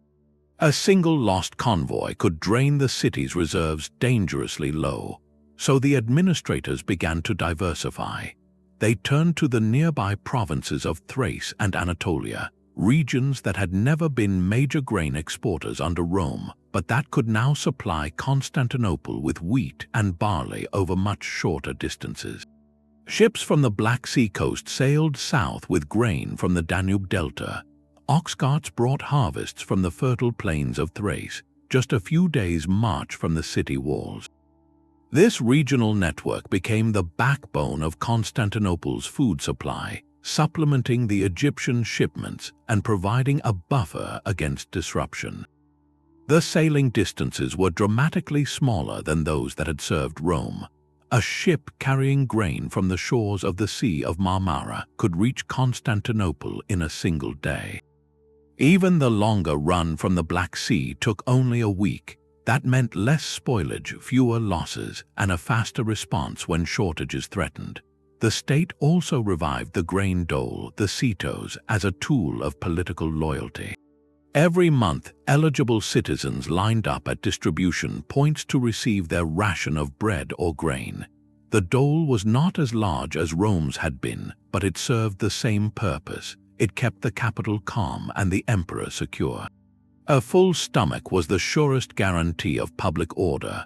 Over time, Constantinople's food system became more efficient than Rome's had ever been. Its supply lines were shorter, its hinterland richer, and its administrators could react to crises in weeks rather than months. The city's location, which had once seemed a weakness, turned into a strength. The grain did not have to cross an entire sea. It came from fields that lay just beyond the horizon. That proximity made the difference between survival and collapse, and it allowed Constantinople to endure sieges and famines that would have destroyed any other city. The system was not perfect, but it was remarkably resilient, and it would keep the capital fed for centuries to come. Across the continent, a different solution emerged. Changan, the capital of China's Tang dynasty, reached a population of nearly 1 million by the 8th century. Yet it sat hundreds of miles from the nearest coastline, surrounded by dry plateaus and mountain passes. The sea was not an option. Rivers were the only highways available, and the greatest of those rivers lay far to the south in the fertile Yangtze Valley. The wheat of Rome had crossed open water. The rice of Changan had to cross half a continent on a thread of moving water. That thread did not exist naturally. It had to be carved into the earth. The Grand Canal of China, built over centuries and perfected under the Sui and Tang dynasties, was the longest artificial waterway the world had ever seen. It stretched more than 1,000 miles, connecting the Yellow River in the north to the Yangtze in the south, and it carried the food that kept the capital alive. Barges moved day and night, loaded with rice, grain, silk, and timber. The canal was lined with towpaths where teams of men and donkeys pulled the vessels against the current. Locks raised and lowered the water level to cross changes in elevation. Granaries stood at regular intervals along the route, each one a small fortress of stored food that could supply the capital if a section of the canal was damaged or blocked. The system was not simple. It required constant dredging, constant repair, constant protection from floods and silt, yet it worked, and it worked for centuries. Changan did not have to worry about storms at sea or pirates in the Mediterranean.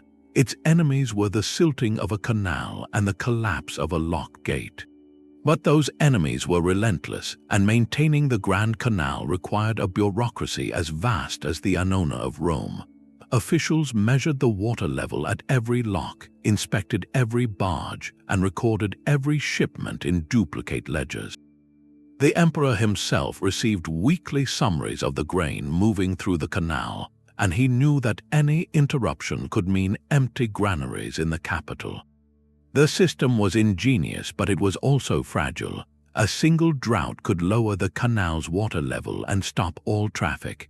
A single flood could breach a lock and wash away months of work. The administrators of Changan had to plan for both, storing grain in the city's underground granaries that were kept cool by the earth itself. Those granaries could hold enough rice to feed the capital for 2 years, a buffer that gave the emperor time to repair a broken canal or negotiate with a rebellious province. Changan survived not because it was protected by walls, but because its food supply was woven into the landscape. The question that lingered was how long any power could keep that thread unbroken. Half a world away from the Bosporus, another megacity wrestled with the same ancient problem. Changan, the capital of China's Tang dynasty, reached a population of well over 1 million people in the 8th century. That number included not just ordinary citizens but also a vast imperial bureaucracy, an enormous standing army, and countless merchants and monks drawn to the city's wealth. Feeding all those mouths required a supply chain that stretched across mountains and rivers, linking the capital to the richest farmland in the south. And the lifeline that made it possible was a single man-made waterway, the Grand Canal. Changan sat in the Wai River Valley in central China, far from the coast and far from the great rice-growing regions of the warm south. The surrounding plains could grow wheat and millet, but never enough to sustain a population of 1 million. The real abundance lay in the Yangtze River Delta, a region that produced harvests 2 and 3 times a year on its flooded paddies. To bring that rice north, the Chinese state built something Rome never attempted: a continuous canal network that linked the Yellow River to the Yangtze, a distance of over 1,000 miles. The Grand Canal was not a single construction but a series of linked channels, locks, and reservoirs that had been expanded and improved for centuries. Unlike the Roman system, which relied on private shipowners working under state contract, the Chinese method was one of massive central planning. The imperial government collected taxes not in coin but in actual grain, a system called tribute grain. Every province was assessed a quota of rice or wheat, which had to be shipped to the capital every year. Farmers delivered their grain to local granaries, and from there a chain of state-owned barges carried it north. The entire operation was managed by a dedicated bureau within the imperial court, with officials stationed at every lock and every major port along the route. The contrast with Rome is revealing. Rome used market incentives, offering tax breaks and citizenship to private shipowners in exchange for carrying grain. China used direct command. The state built the canal, owned the barges, employed the boatmen, and dispatched the grain on a rigid schedule. There was no negotiation. If the quota was not met, provincial governors faced demotion or worse. The system was less flexible than Rome's, but it was also more reliable. A private shipowner might decide to skip a voyage if the profit was too thin. A state barge always had to sail. The journey from the Yangtze to Changan took about 2 months, sometimes longer if the canal was low on water or if a lock gate broke. The barges moved in convoys of 50 or more, towed by teams of men or donkeys along the towpaths. At night, they tied up at designated mooring stations where guards watched over the cargo. Granaries lined the route at regular intervals, each one holding enough rice to feed a section of the capital for weeks. The scale of the operation is staggering. At the Tang peak, the annual grain shipment via the canal reached over 3 million bushels, all of it moving through a man-made river that had to be constantly dredged, repaired, and defended. That engineering marvel was not just a ditch in the ground.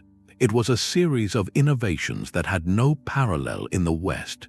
Chinese engineers built pound locks to raise and lower boats between stretches of river at different elevations. They built feeder canals to bring water from distant rivers, and they designed reservoirs that could store water for the dry season. These were not accidental inventions. They were the direct result of an empire that understood geography better than any of its contemporaries. The Grand Canal did not just feed Changan.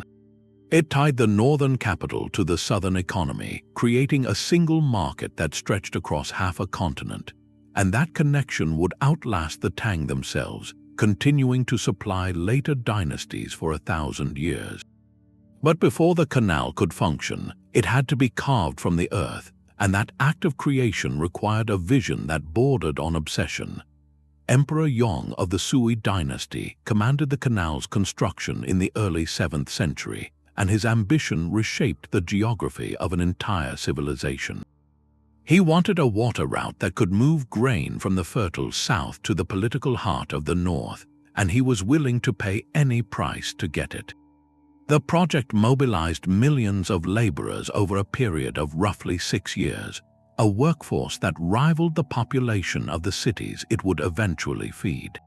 Workers dug channels through solid earth, built stone locks, and diverted rivers to feed the new waterway. They buried clay pipes beneath the canal to drain excess water and built retaining walls that could withstand the pressure of flood season.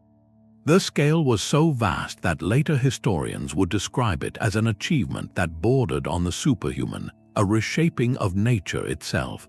But that reshaping came at a tremendous human cost.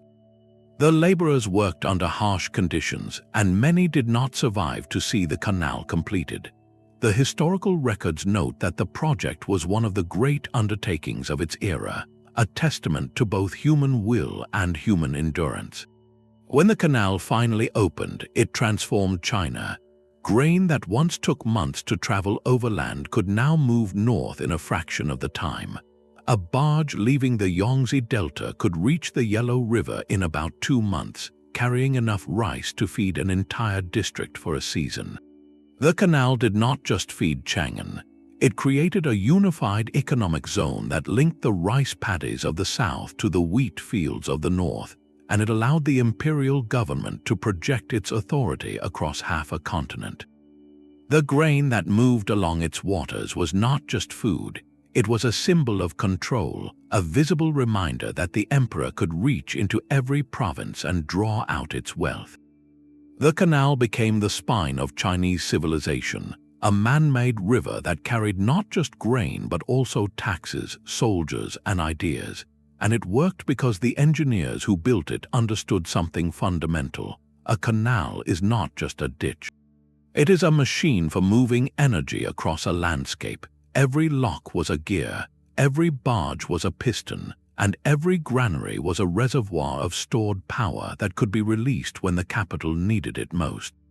The Grand Canal made the Chinese megacity possible. Without it, Changan would have remained a provincial town, its population limited by what the surrounding hills could grow. With it, the city became the center of the world's most advanced civilization, a place where 1 million people could live together and eat every single day. Keeping that canal operational required a level of coordination that rivaled any modern logistics network. The Grand Canal stretched roughly 1,700 kilometers, a man-made river that linked the Yellow River Valley in the north with the fertile Yangtze region in the south. But it was not built all at once. The canal connected a patchwork of older waterways, natural rivers, and earlier canals that had been dug over centuries, binding them into a single continuous route. The major expansions came under the Sui and Tang dynasties, when emperors ordered the channels widened, deepened, and extended so that grain barges could travel from one end of the empire to the other without portage. The obstacles were immense. The land was not flat. The canal had to cross changes in elevation, and that required pound locks, which were among the most advanced engineering solutions of the ancient world. A pound lock created a chamber with gates at both ends, allowing a barge to be raised or lowered by filling or emptying the chamber with water. This technique had no equivalent in Roman or Persian engineering, and it allowed the Chinese to move grain over hills that would have stopped any other system cold. Reservoirs were built along the route to store water for the dry months. Feeder canals diverted water from distant rivers to keep the main channel full. And constant dredging was needed because the slow-moving water allowed silt to settle on the bottom. If the canal was not cleared every year, it would slowly fill in and become impassable. The annual grain tribute fleet was the heart of the system. Every spring, after the harvest in the Yangtze Valley, thousands of barges were loaded with rice and set off northward. The fleet was enormous. At its peak, it involved tens of thousands of laborers, boatmen, and soldiers, all working to move a single commodity toward the capital. The timing had to be precise. The barges had to leave early enough to reach Changan before winter, but late enough that the harvest was complete and the grain was dry. They also had to time their passage through the canal to coincide with high water levels. If the water was too low, the barges would scrape the bottom. If it was too high, the current could sweep them into the banks. The entire operation was managed by a dedicated bureau within the imperial government, which sent out scouts to measure the water level at every lock and to report the progress of the fleet. The coordination required to run this system year after year without failure is almost hard to comprehend. Every barge had to be inspected before departure, every boatman had to be registered, and every shipment had to be recorded in duplicate ledgers. The grain moved in stages. At intervals along the canal, government granaries stored the rice temporarily, allowing the fleet to split into smaller convoys that could pass through narrow sections of the canal. This also created a buffer. If a lock broke or a drought lowered the water level, the stored grain could keep the capital fed while repairs were made. The entire network was a machine of gears and reservoirs, locks and ledgers, all working together to turn the harvest of the south into the daily meals of the north. And once the grain reached Changan, it faced yet another challenge: how to keep it from spoiling in the massive underground granaries that lined the city. The secret to feeding Changan lay in the ground beneath the city. The Tang dynasty built an extensive network of underground granaries, dug deep into the earth where the temperature stayed cool and stable year-round. These were not simple pits. They were carefully engineered chambers lined with brick and sealed with clay, designed to keep rice and wheat fresh for years. A single granary could hold enough grain to feed thousands of people for months, and the capital had dozens of them scattered throughout its districts. But the physical storage was only half the solution. The true genius lay in how the state managed the flow of grain in and out of those chambers, a system that had no parallel in the West. The Chinese called it the Ever-Normal Granary. The concept was simple but revolutionary. The government would buy grain from farmers when harvests were abundant and prices were low, storing the surplus in its underground warehouses. Then, when a poor harvest drove prices up or when a region faced shortage, the state would release that stored grain onto the market at a fair price. This did two things at once. It prevented farmers from being ruined by low prices in good years, and it protected consumers from price spikes in bad years. It smoothed the boom and bust cycle of agriculture, creating a buffer that kept the entire economy stable. The system was not just about food, it was about social order. A city where bread was affordable was a city where people did not riot. A countryside where farmers could survive a bad season was a countryside that did not rebel. The Ever-Normal Granary was a tool of governance, a way of using stored wealth to maintain peace across an entire empire. The administrators who ran this system were some of the most skilled in the imperial bureaucracy. They tracked harvest reports from every province, calculated expected yields, and decided how much grain to buy or release each month. Their decisions affected the livelihoods of millions, and they made them based on data that was always weeks old. Yet the system worked so well that it continued for over 1,000 years, long after the Tang dynasty fell. Later dynasties copied it, refined it, and spread it across all of China. It was one of the most durable ideas ever invented, and it all depended on the humble underground granary, a hole in the ground that held the power to keep an empire fed. The next question is how that power was tested when the unthinkable happened and the grain stopped flowing. That underground granary was not an isolated invention. It was the anchor of a vast, interlocking chain of state-run warehouses that stretched across every province of Tang China. At its peak, the empire maintained thousands of these facilities, each one a silent guardian against hunger. They were not all the same size. Some were small local depots serving a single county. Others were massive regional centers, capable of holding enough grain to feed an entire prefecture for a year. But they all answered to the same philosophy. The state should never let food become a weapon of desperation. The tool that made this possible was the Ever-Normal Granary, a name that captured its purpose perfectly. It was designed to keep things normal, to smooth out the jagged edges of nature and commerce.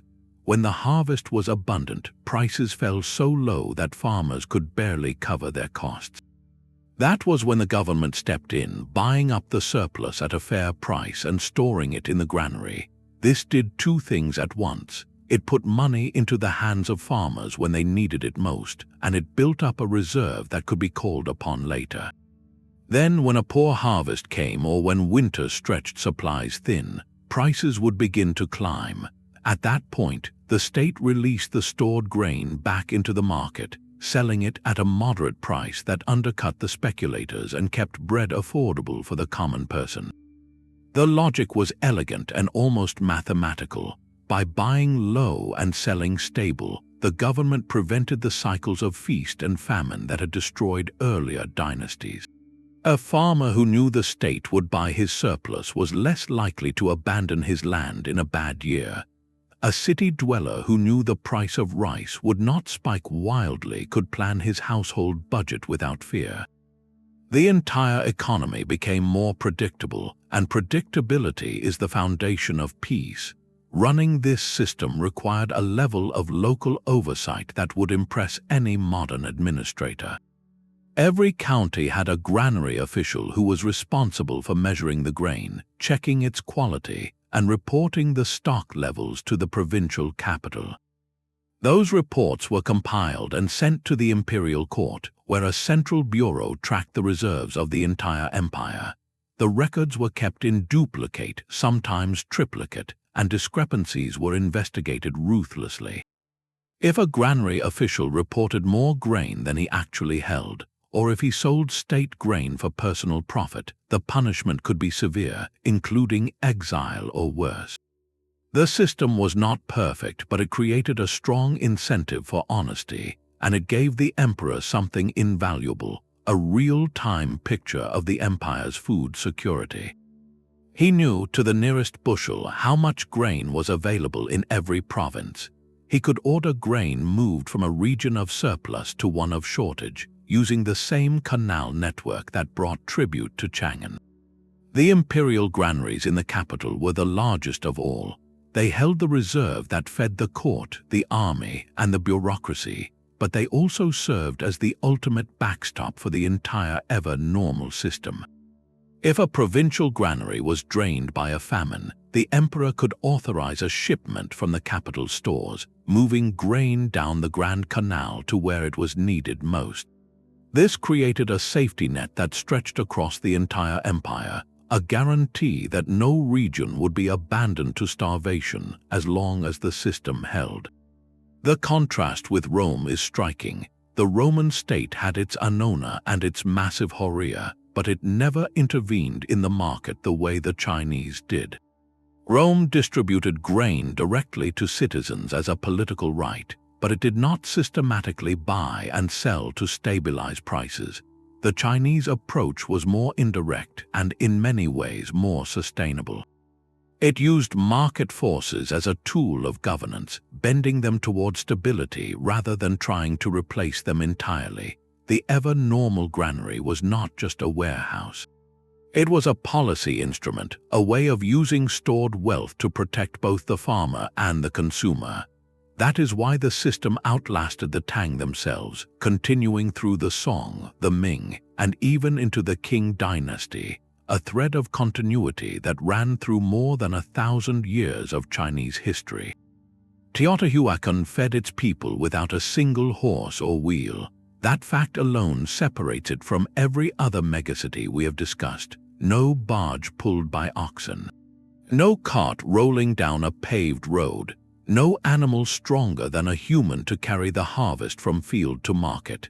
And yet, at its height around the year 500, this city in the highlands of central Mexico supported a population estimated at 125,000 to 200,000 people.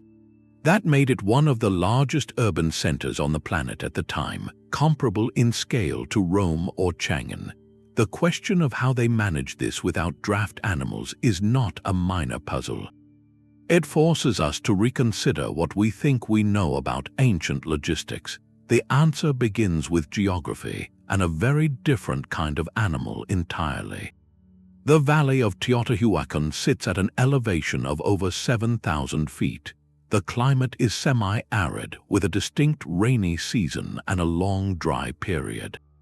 The soil is volcanic and fertile, but without irrigation, it could never support a city of that size.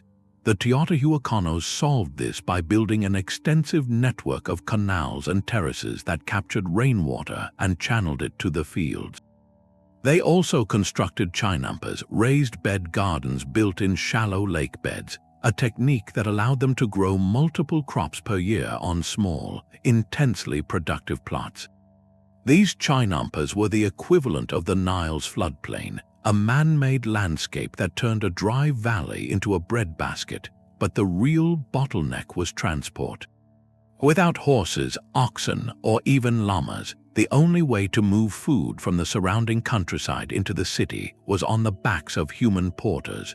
The Teotihuacanos built a road network that radiated from the city's center, but those roads were designed for foot traffic, not wheeled vehicles. A porter carrying a load of maize could manage perhaps 40 to 50 pounds per trip. Compare that to a Roman ox cart carrying several hundred pounds.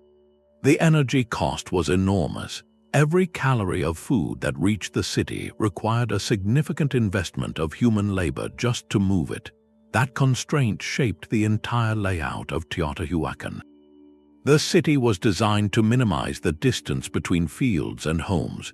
The central avenue, the Avenue of the Dead, ran for over a mile, but the residential districts clustered tightly around it, with apartment compounds that housed dozens of families each.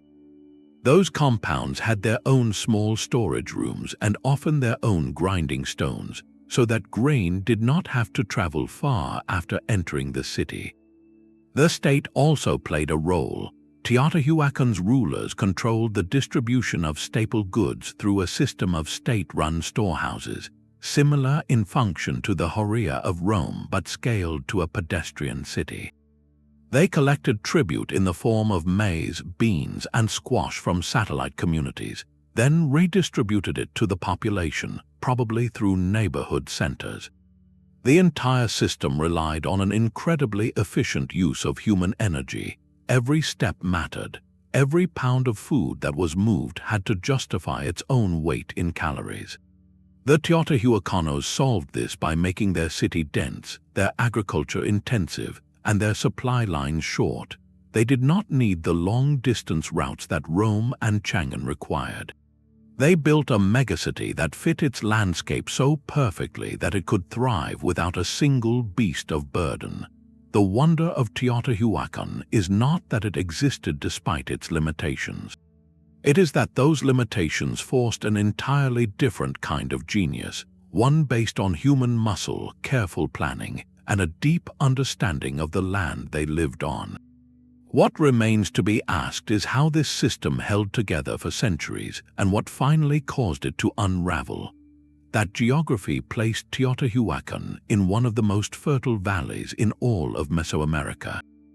The valley floor was covered in deep volcanic soil, rich in minerals that had been deposited over millennia by eruptions from the mountains ringing the horizon.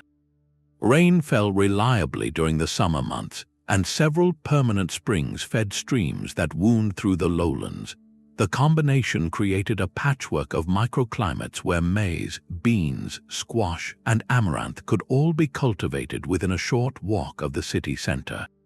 But natural fertility alone could not explain how the city supported such a dense population. The land around Teotihuacan, while good, was not limitless. The real secret lay in how the Teotihuacanos transformed that land through sheer human effort and ingenuity. They did not simply plant fields and wait for the harvest. They reshaped the landscape itself, building terraces into the hillsides to capture runoff and prevent erosion.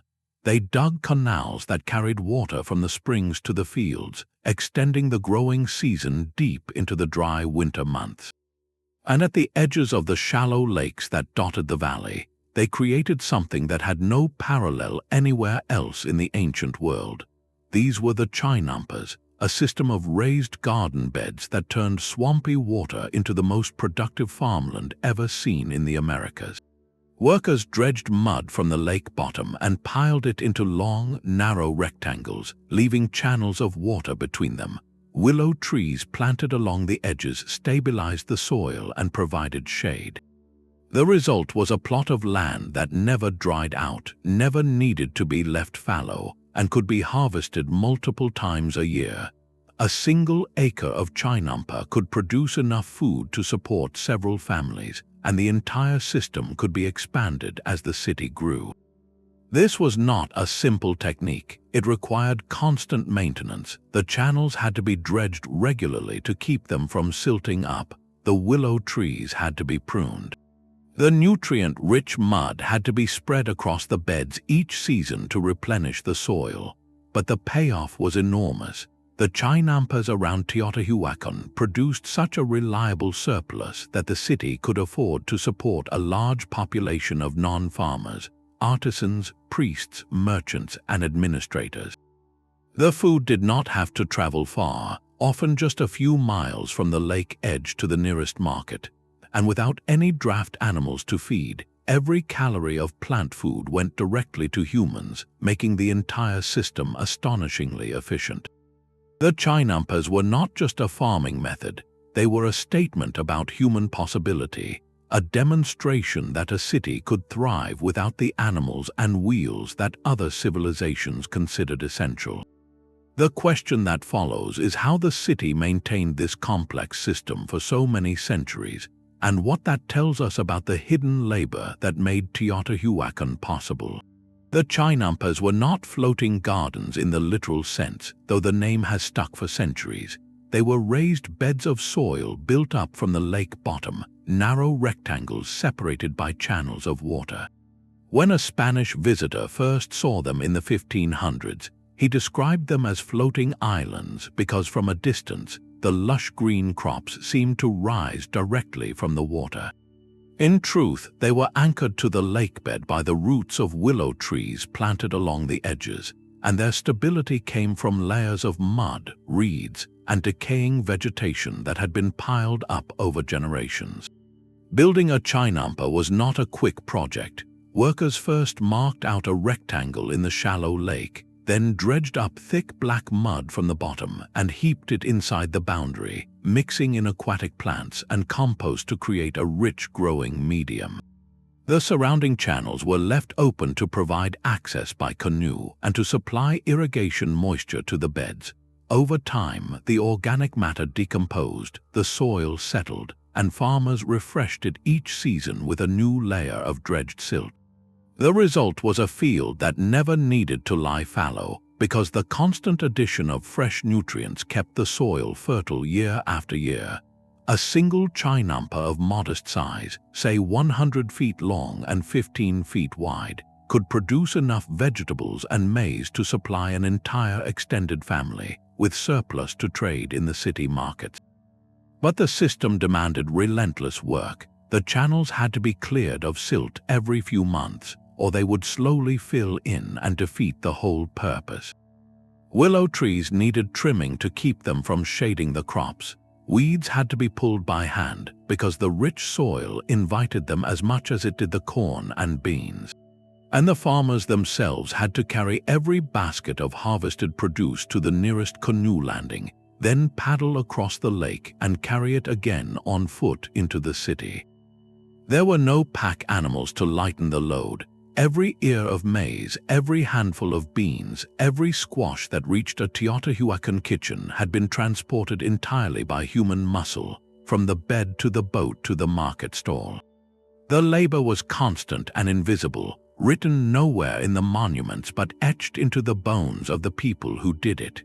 Yet that labor was also the source of the system's resilience. Because the chinampas were built on water, they were immune to drought. The lake provided a steady moisture supply even in dry years, and because they were built from organic materials, they could be repaired by anyone with a digging stick and a canoe.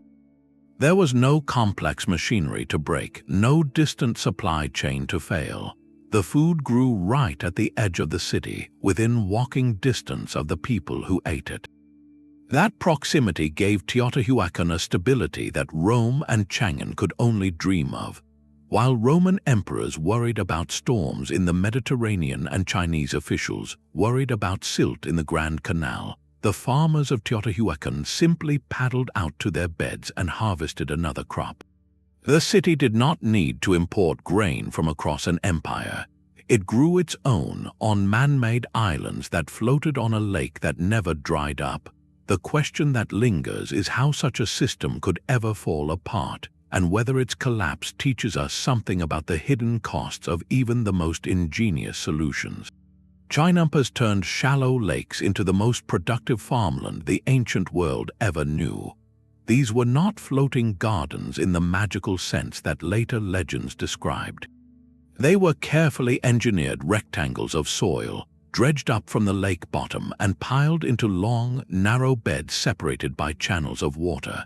A farmer could paddle a canoe between the rows of maize and beans, watering the crops from below and harvesting from above, never needing to leave his boat until it was time to carry the produce to market.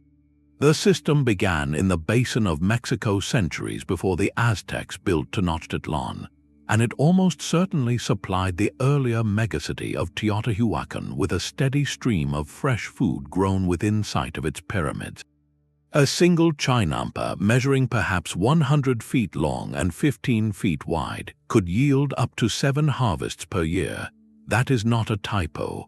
The combination of constant moisture, rich organic silt, and warm sunlight allowed farmers to plant and replant in a continuous cycle, rotating maize with beans, squash, amaranth, and chilies. 1 acre of chinampa could feed roughly 20 people, an efficiency that rivaled or surpassed the best soils of the Nile Valley. And because the produce grew right at the edge of the urban core, the distance from field to dinner table was often less than a mile. Canoes carried the harvest through the network of canals that threaded between the beds, and the same waterways allowed farmers to transport weeds and compost back out to enrich the soil. The entire operation was a closed loop, consuming nothing but human labor and sunlight, producing food with almost no waste and no dependence on distant regions. But that labor was immense. The channels had to be dredged constantly because the same silt that enriched the beds would slowly fill the waterways if left undisturbed. Willow trees planted along the edges needed to be pruned each season to keep their roots from choking the crop space. The soil itself had to be refreshed every few months with a new layer of organic matter, hauled from the lake bottom or from nearby compost piles. It was not a system that ran on autopilot. It demanded the attention of every farmer every day, year after year, without pause. Yet that constant effort was also what made the Chinampas sustainable. They did not deplete the soil because they rebuilt it every cycle. They did not require fertilizer from distant mines because the lake itself provided all the nutrients. And they did not need beasts of burden because the canals brought the food to the city's edge, where human porters could carry it the final few steps. The Chinampas formed the inner ring of Teotihuacan's food supply, but they were not the whole story. Beyond the lake zone, the valley floor stretched out in terraced fields that grew maize, beans, and squash on a larger scale. Those fields relied on rainfall and a network of irrigation canals that carried water from the springs and streams that fed the valley. And beyond the valley itself, trade routes reached into the highlands and the tropical lowlands, bringing cacao, cotton, feathers, and obsidian into the city's markets. But the core of the diet, the daily bread of the common citizen, came from the Chinampas and the terraced hillsides. The logistics of feeding Teotihuacan were not about long sea voyages or massive state granaries. They were about millions of small, repetitive movements. A woman carrying a basket of maize from the canal to the grinding stone, a farmer scraping mud from the bottom of a channel, a child leading a laden donkey along a narrow path. It was a system built on human endurance, and it worked for centuries. The question that emerges is what other commodities, besides grain and vegetables, had to move through different networks to keep a megacity alive, and what hidden infrastructure supported those flows. Grain kept millions alive, but oil and wine made life worth living. The staple supply chains we have traced were the foundation of ancient megacities, but they were not the whole picture. A city of 1 million people did not subsist on bread alone. They needed oil for cooking and lighting, wine for daily hydration and social life, and a host of other goods that turned survival into civilization. The logistics behind these commodities were just as intricate as the grain system, and they reveal a hidden layer of economic organization that connected farms across an entire sea. Olive oil was the second most important liquid in the Roman world, after water itself. It was used for cooking, for fuel in lamps, for soap, and for anointing the body after bathing. A typical Roman citizen consumed roughly 20 liters of olive oil per year, and the city of 1 million needed over 20 million liters annually. That oil came primarily from the province of Baetica in modern-day southern Spain and from North Africa. It traveled in distinctive clay containers called amphorae, each one holding roughly 70 liters and weighing about 70 kilograms when full. The amphorae were loaded onto ships at ports like Hispalis and Gades, then sailed across the Mediterranean to Ostia or Portus. Because oil was heavier and more valuable than grain, it was packed separately and carried in smaller quantities. A single ship might carry 2,000 amphorae of oil, weighing roughly 140 tons, a cargo that was worth far more than an equivalent volume of grain. The Roman government did not distribute oil for free the way it did grain. Oil was a private market commodity, but the state regulated its quality and prevented fraud. Merchants who shipped oil had to stamp their amphorae with the name of the producer, the year, and the region. Those stamps survive today, and they tell archaeologists a detailed story of who supplied the city and where the oil originated. The remains of Monte Testaccio in Rome, a giant artificial hill made entirely of discarded oil amphorae, contain tens of millions of fragments from Spain alone, a physical testament to the volume of oil that flowed into the capital. Wine was even more varied. Unlike grain and oil, wine came from many different regions. Italian wines from Campania and Tuscany were considered the finest, but cheaper wines arrived from Gaul, Spain, and Greece. The Romans drank wine mixed with water, often flavored with herbs or honey, and they consumed it in enormous quantities.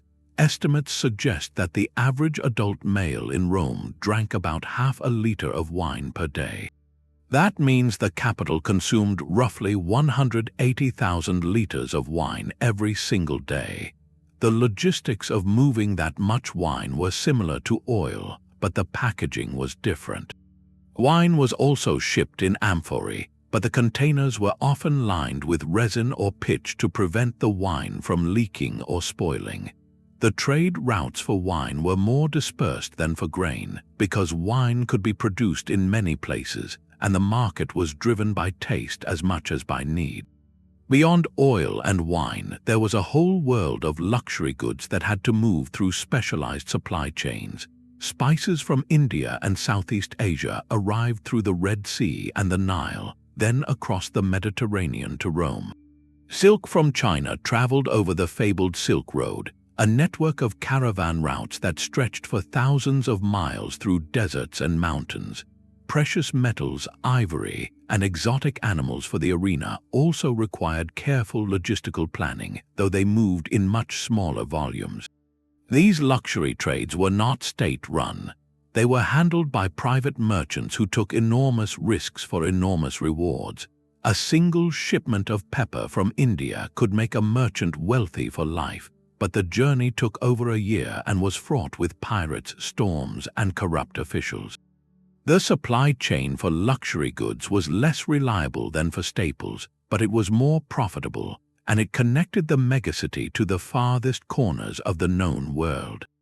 The hidden infrastructure that supported this trade included warehouses dedicated to specific goods, auction houses where merchants sold their cargoes, and a banking system that allowed traders to borrow money for a voyage and repay it upon return.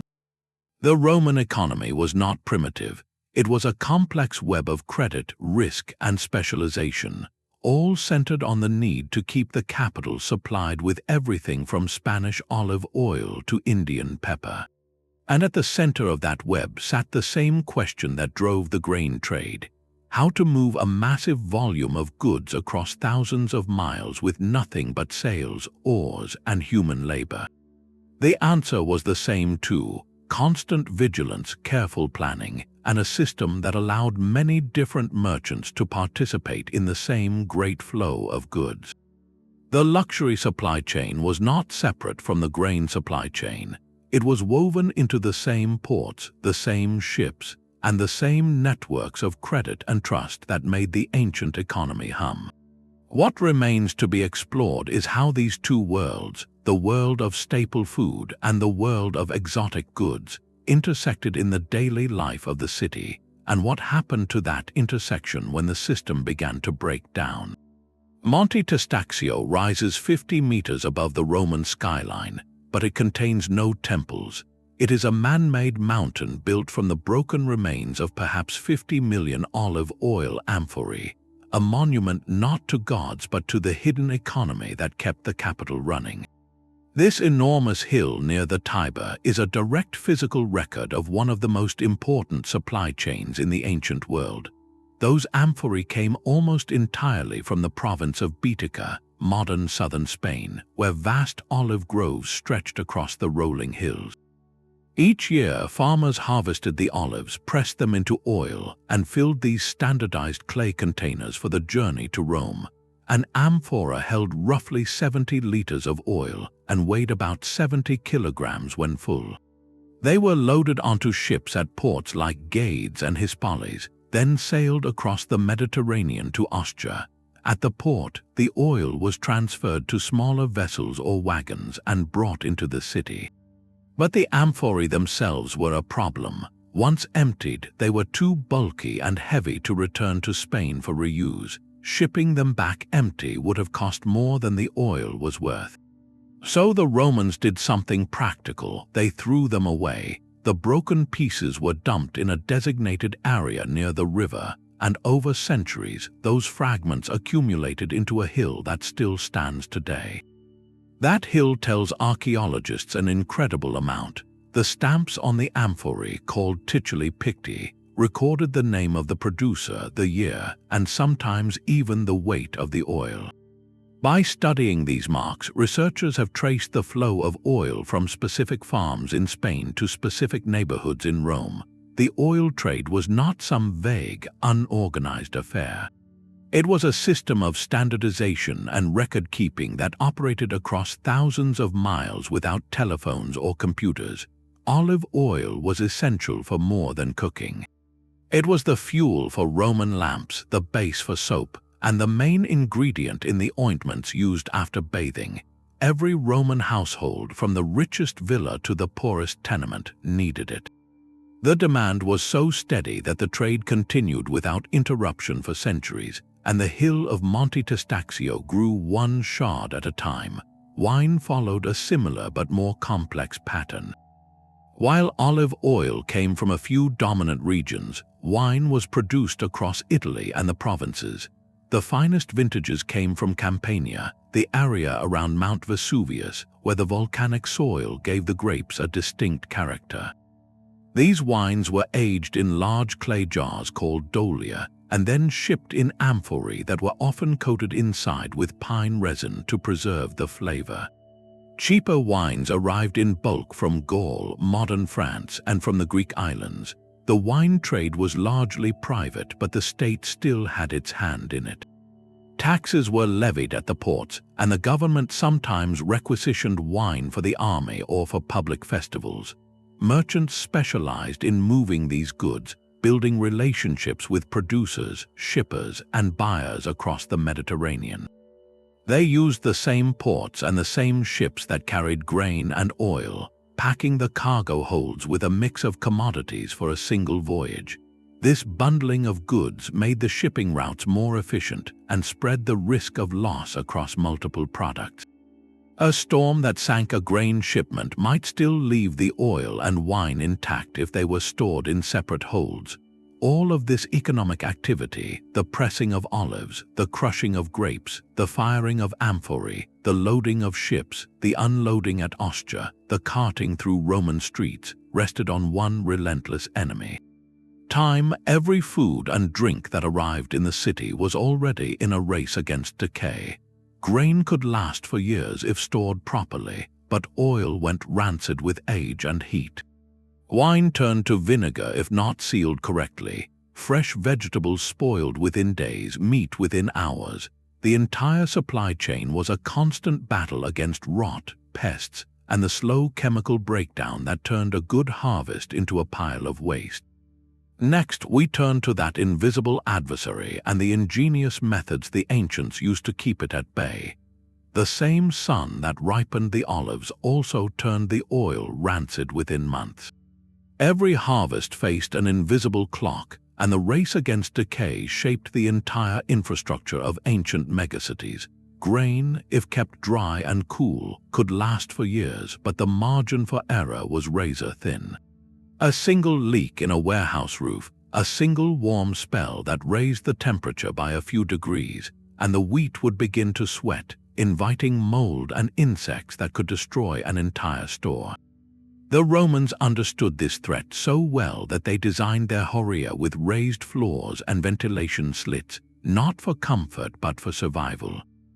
The air gap beneath the grain prevented moisture from seeping up from the ground, and the narrow windows near the ceiling allowed warm, humid air to escape while cooler air flowed in from below. Even the orientation of the buildings mattered. Warehouses were often aligned so that the prevailing winds would carry heat away from the stored grain. But grain was the easy part. Olive oil was far more delicate. It hated light, heat, and air. Exposure to any of them would cause it to go rancid, turning a valuable commodity into a bitter, unusable mess. The solution was the amphora itself. These clay containers were sealed with a layer of plaster or resin, and they were often stored in dark, cool cellars where the temperature stayed steady. The Romans also coated the inside of the amphorae with a layer of pine pitch, which acted as a preservative and added a distinct flavor that drinkers actually enjoyed. Wine faced an even greater challenge. It could turn to vinegar within weeks if not stored properly. The same resin lining that preserved oil also helped seal wine from the air, but the real trick was aging. The Romans discovered that wine stored in sealed amphorae and kept in cool, dark cellars would actually improve with time, developing complexity and body. They built underground wine cellars called apothekii, often carved into the hillsides near the Tiber, where the temperature remained constant year-round. The wealthiest families kept wines that had been aged for decades, a sign of status and taste. Fresh produce was the hardest of all. Vegetables and fruits spoiled within days, and the only way to preserve them was through drying, salting, or pickling. The Romans were masters of these techniques. They dried figs and grapes into raisins and figs. They salted fish to make garum, the fermented fish sauce that was a staple of every meal. They pickled vegetables in brine or vinegar, creating dishes that could last through the winter months when fresh produce was scarce. These preserved foods were not just a luxury. They were a necessity, allowing the megacity to survive the gap between harvests. Without them, the city would have faced seasonal famines every year. The hidden infrastructure of preservation, the cellars, the amphorae, the drying racks, the salt works, was as essential as the granaries themselves. It allowed 1 million people to eat not just grain but a varied diet, even when the fields were empty and the ships were stuck in port, and it all depended on a deep understanding of nature's most basic forces: heat, moisture, and the slow, relentless work of time. The question that follows is how these preservation techniques allowed the megacities to stockpile reserves that could last through siege, drought, and disaster, and what happened when even those reserves proved insufficient. Even properly stored grain was never safe for long. The same moisture that made it sprout in the field could destroy it in the warehouse, turning a precious cargo into a useless, rotting mess. The Romans knew this better than anyone, and they built their entire storage system around fighting that invisible enemy. The first line of defense was drying. Before grain ever left the farm, it was spread out on threshing floors under the sun, turned repeatedly until every kernel lost as much moisture as possible. A kernel that still held too much water would sweat inside the sack, generating heat that attracted mold and weevils. That was why inspectors at Ostia did not just count the sacks.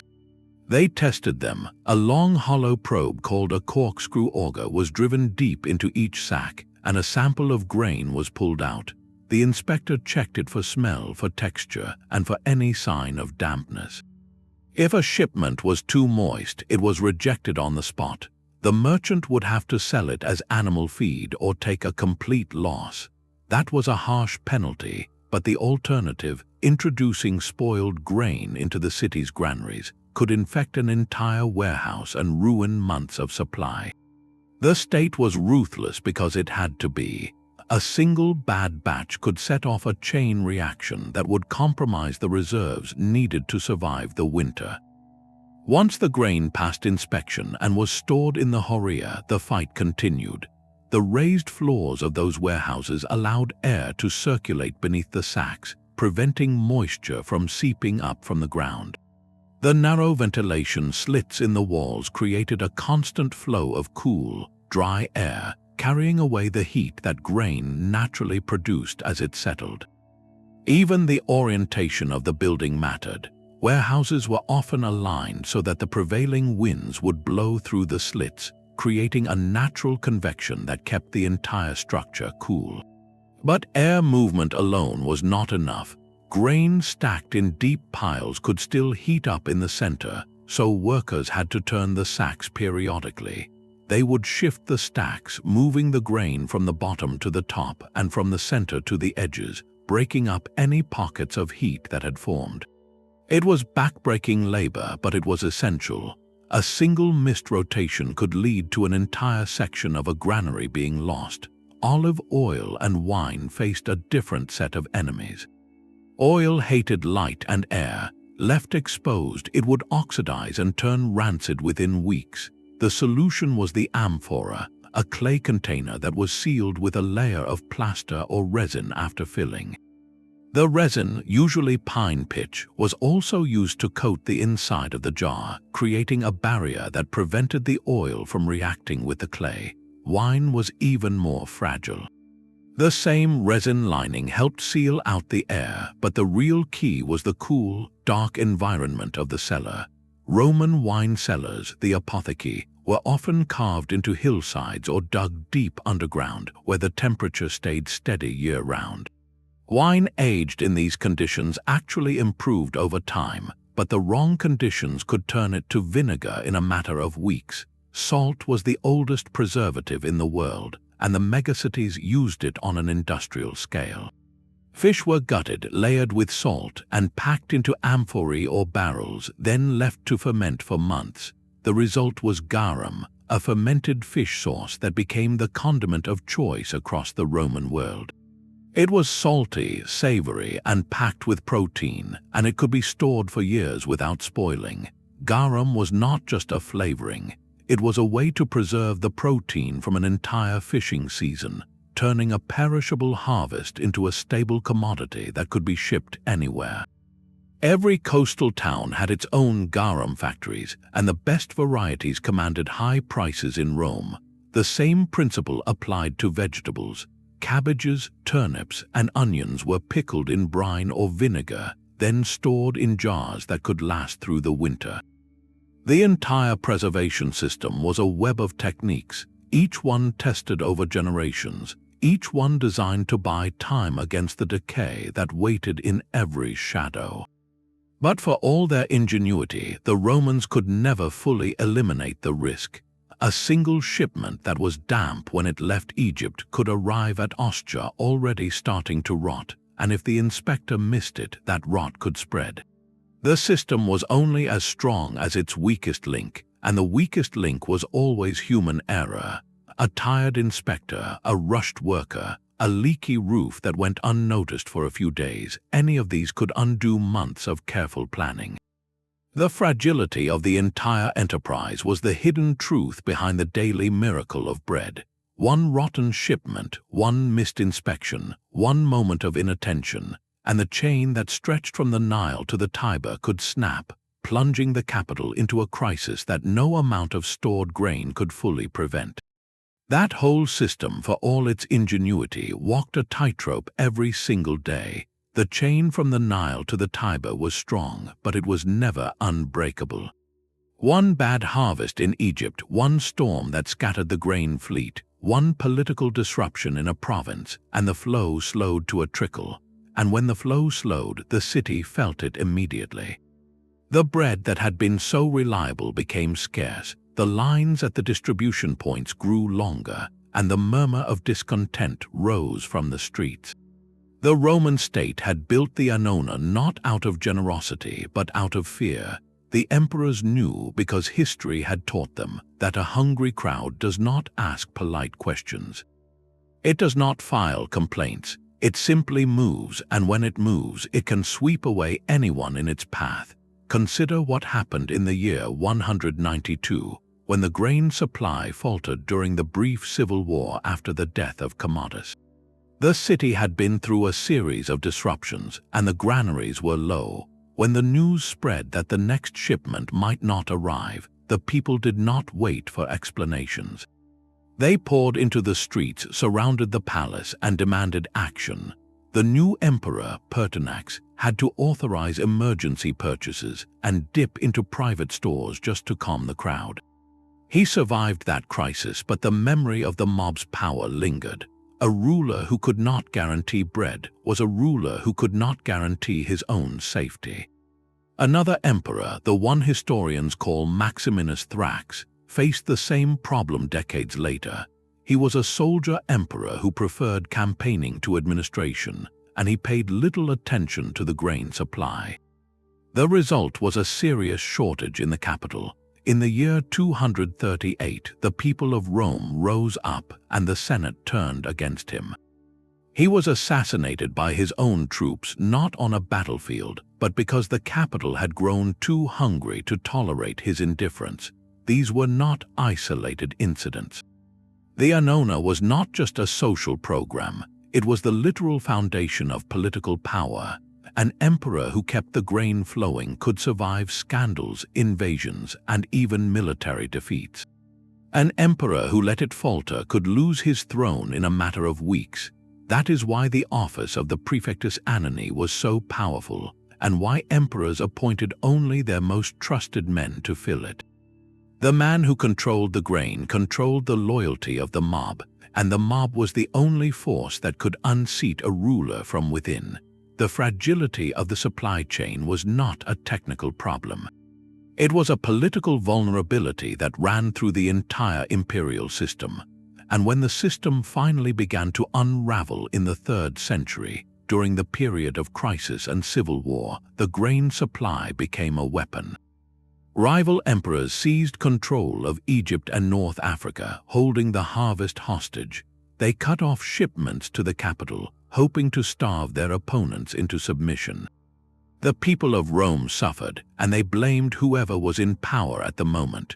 The result was a cycle of unrest, assassination, and more war, all feeding on the fundamental instability of a city that could not feed itself. That lesson echoed through the ages. Every megacity that followed, from Constantinople to Changan, understood the same truth. A city that depends on distant food sources is a city that lives on borrowed time. The resilience of the system is not measured by how well it functions in good years, but by how it holds together when everything goes wrong. And the history of these ancient metropolises is filled with moments when everything went wrong. The breakdown was rarely sudden. It crept in like a slow leak, a bad harvest here, a pirate raid there, a political crisis that closed a port for a season. The administrators scrambled, the reserves were drained, and the city tightened its belt. But the margin for error was always thin, and when the reserves finally ran out, the consequences were immediate and devastating. The next step in this story is to look at what happened when the system did break, not just for a single city, but for entire empires, and how those failures reshaped the course of history. The Nile failed in the year 6 of the Common Era, and Rome nearly collapsed. The flood that summer came in too low, barely reaching the fields that depended on its annual gift of water and silt. Without that flood, the Egyptian harvest shrank to a fraction of its normal size. The grain ships that should have filled the warehouses at Portus arrived half empty, and the reserves in the capital began to dwindle far faster than anyone had planned. Augustus himself took charge, appointing a special commissioner to oversee every step of the supply chain. He ordered emergency shipments from Sardinia and Sicily, requisitioned grain from private merchants, and reduced the daily ration for the Dole to stretch what remained. The crisis passed, but barely. The memory of those weeks when the bread lines grew longer and the murmurs grew louder stayed with every emperor who followed. They knew that the entire system rested on a natural cycle they could not control. A single failed flood, a single unseasonable storm, a single volcanic eruption that dimmed the sun for a season. Any of these could break the chain that fed 1 million people. The weather was not the only threat. The sea itself was a highway for danger. Piracy had plagued the Mediterranean for centuries, and even the imperial navy could not patrol every cove and channel. In the late Republic, pirates from Cilicia had grown so bold that they captured Roman officials and held whole ports for ransom. They seized grain ships, sold the cargo, and held the crews for payment. Trade ground to a halt until Pompey the Great was given extraordinary powers to clear the sea in 67 before the Common Era. He succeeded, but the threat never vanished entirely. A single pirate raid on a convoy could delay a shipment by weeks, and a delayed shipment meant empty shelves in the bakeries of Rome. Political disruption was even more dangerous than pirates.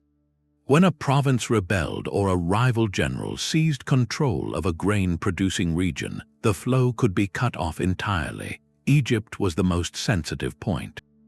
Because it supplied such a large fraction of Rome's grain, any instability there sent tremors through the entire system. In the 3rd century, when the empire fractured into competing states, the province of Egypt was held by a breakaway ruler named Firmus. He withheld grain shipments to pressure the central government, and the capital suffered.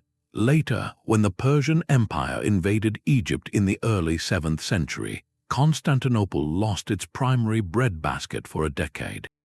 The city survived only by drawing on reserves and by importing from the Black Sea, but the margin was terrifyingly thin. The Arab conquests of the 7th century delivered the final blow. When Egypt fell to the forces of Islam in the year 641, the Eastern Empire lost its richest province forever. Constantinople never fully recovered. The grain dole shrank, the population declined, and the city that had once held 500,000 people became a shadow of its former self. But even in times of peace, the system faced a quieter enemy: administrative corruption. Officials who were supposed to inspect the grain sometimes accepted bribes to pass low-quality shipments. Warehouses that were meant to hold reserves were quietly emptied by dishonest clerks who sold the grain on the black market. Shipowners who were required to carry state grain often claimed losses that never happened, pocketing the compensation. The Annona had layers of checks and balances, but no system is proof against human greed. When the prefect himself was corrupt, the entire chain could rot from within. The Emperor Hadrian once discovered that a high official in the grain administration had been selling state grain for personal profit. He had him executed, but the damage was already done. The reserves had been depleted, and the city had come closer to shortage than anyone admitted. A week-long interruption in the grain supply was all it took to spark riots. The people did not distinguish between a storm that delayed a fleet and a bureaucrat who stole a shipment. All they knew was that the bakeries were empty and the dole had stopped. In the year 192, when the supply faltered after the death of Commodus, crowds surrounded the palace and demanded action. The new emperor, Pertinax, had to empty his own private stores to calm them. He survived, but the lesson was clear. The loyalty of the capital could be bought with bread and lost with empty granaries. Over the long centuries, these accumulated vulnerabilities did not destroy the megacities overnight. They wore them down year after year like water wearing away a stone. Each crisis drew down the reserves, each disruption reduced the population, each corruption scandal eroded trust. Rome's population peaked in the 2nd century and then slowly declined as the cost of feeding the capital became too great for a shrinking empire to bear. Constantinople held on longer, but its final decline began the moment Egypt was lost. Changan suffered when the Grand Canal fell into disrepair during the decline of the Tang, and the tribute grain could no longer reach the capital. Teotihuacan's collapse remains mysterious, but the strain of feeding 200,000 people without draft animals likely played a role when the Chinampas failed or the climate shifted. The hidden logistics that had made these cities possible also made them vulnerable. The same networks that brought life could, when disrupted, bring downfall. And that lesson is not just ancient history. It is a warning that every great city, every civilization that depends on distant resources, must face the same question: what happens when the chain breaks? The chain did not snap all at once. It frayed over decades, sometimes centuries, each thread breaking under its own accumulated weight. What began as a marvel of human organization slowly transformed into a burden too heavy for any empire to carry. The first threads to go were always the same: the harvests. A single bad season in Egypt could be absorbed by reserves. 2 in a row created a gap that took years to close. 3, and the entire system began to groan under the strain.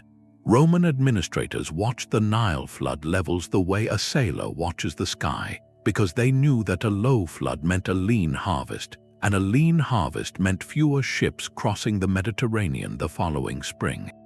The climate did not cooperate forever. The Roman warm period, which had favored Mediterranean agriculture for centuries, began to cool in the 3rd century. Harvests became less reliable. The grain from North Africa, once so abundant, started to dwindle as the Sahara crept northward, turning farmland into desert. The same forces that had made the empire possible were slowly reversing. Then came the political unraveling. The 3rd century crisis saw the empire fracture into competing regions, and each fragment tried to hold onto its own grain supply. Egypt was seized by a breakaway regime. North Africa was cut off by local rebellions. The central government in Rome could no longer command the grain it had once taken for granted. The Annona shrank, the Dole was reduced, and the population of the capital began its long decline. The great warehouses along the Tiber, once filled to the rafters, stood half empty. The port of Ostia, which had handled the grain of an empire, silted up and fell into disuse. Ships that once sailed directly to Rome now had to anchor farther out, and the cost of moving grain overland became prohibitive. The system that had fed 1 million people was still in place, but the flow had slowed to a trickle. Constantinople faced a similar fate, but its collapse was more sudden. When the Arab armies swept through Egypt in the 7th century, the Eastern Empire lost its richest province in a matter of months. The grain that had sustained Constantinople for 3 centuries was gone, redirected to feed the new Islamic capital of Fustat. The Byzantine emperors scrambled to find new sources. They turned to the Black Sea, to Anatolia, to the Balkans, but none could replace the volume and reliability of Egyptian wheat. The population of Constantinople, which had once approached 500,000, fell steadily. The great granaries were never filled again. The city survived, but it was no longer a megacity. It had become something smaller, more fragile, dependent on a patchwork of local supplies that could never match the old system. Changan's decline was slower, but no less final. The Grand Canal required constant maintenance, and as the Tang dynasty weakened in the 9th century, the imperial court could no longer afford to keep it dredged and repaired. Silt filled the locks, canal walls crumbled. The tribute grain fleet shrank from thousands of barges to a few hundred. The underground granaries of the capital, once filled with enough rice to last years, were gradually emptied and never refilled. The population of Changan fell as people left for regions where food was more reliable. The city that had been the center of the world became a provincial town, its great avenues lined with empty markets. Teotihuacan's collapse remains the most mysterious, but the pattern is familiar. The Chinampas required constant labor to maintain, and when the political system that organized that labor broke down, the beds began to silt up. The terraced hillsides, stripped of their protective vegetation, eroded in the rain. The canals that brought water to the fields dried up. The city's population, which had once filled every apartment compound, slowly scattered into the countryside. The great pyramids stood silent, their purpose forgotten, their builders gone. The hidden logistics that had sustained these cities did not vanish overnight. They faded like an old photograph exposed too long to the sun. The knowledge was not lost, but the conditions that made it possible, the stable government, the secure trade routes, the reliable climate, all shifted. And when they shifted, the megacities contracted. They became smaller, more local, more resilient in a way, but also more humble. The lesson they left behind is not that great systems are doomed to fail. It is that every system is a bet against the future, a bet that the harvest will come, that the winds will blow, that the canals will stay open, that the people will remain peaceful. And sometimes that bet does not pay off. The question that remains, the one that echoes through the centuries, is what happens when a society that has forgotten how to feed itself without distant supply chains suddenly has to learn again. The unraveling began not with a single catastrophe, but with a slow redirection of resources. As the Roman Empire's center of gravity shifted eastward, the grain that had once flowed toward the Tiber was increasingly rerouted to the new capital on the Bosporus. Constantinople's needs came first, and the ships that had filled Rome's warehouses now sailed past Italy toward the Sea of Marmara. the Annona system in the west did not collapse overnight. It faltered year by year as the volume of Egyptian wheat reaching Ostia dwindled. The great horea that had held a year's supply stood emptier each season. The distribution points in Rome grew quieter. Fewer citizens received the dole, and those who did noticed that the bread was smaller, coarser, less reliable. The silent agreement between the emperor and the people, bred for loyalty, began to erode. Then came the loss that could not be undone. The Vandals, a Germanic people who had crossed into North Africa, captured Carthage in the year 439. This was not merely a military defeat. It was the severing of Rome's other great breadbasket. The granaries of Africa, which had supplied perhaps a third of the capital's grain, were now controlled by a hostile power. The shipment stopped. The Annona system in the west, already weakened by the diversion of Egyptian grain, never recovered. The population of Rome, which had once reached 1 million, fell sharply. The city that had fed the world could no longer feed itself. The great warehouses along the Tiber were abandoned, their raised floors rotting, their ventilation slits choked with dust. The port of Portus silted up until even the smallest barges could no longer navigate its channels. The Hexagon Basin became a stagnant pond, a quiet monument to what had been lost.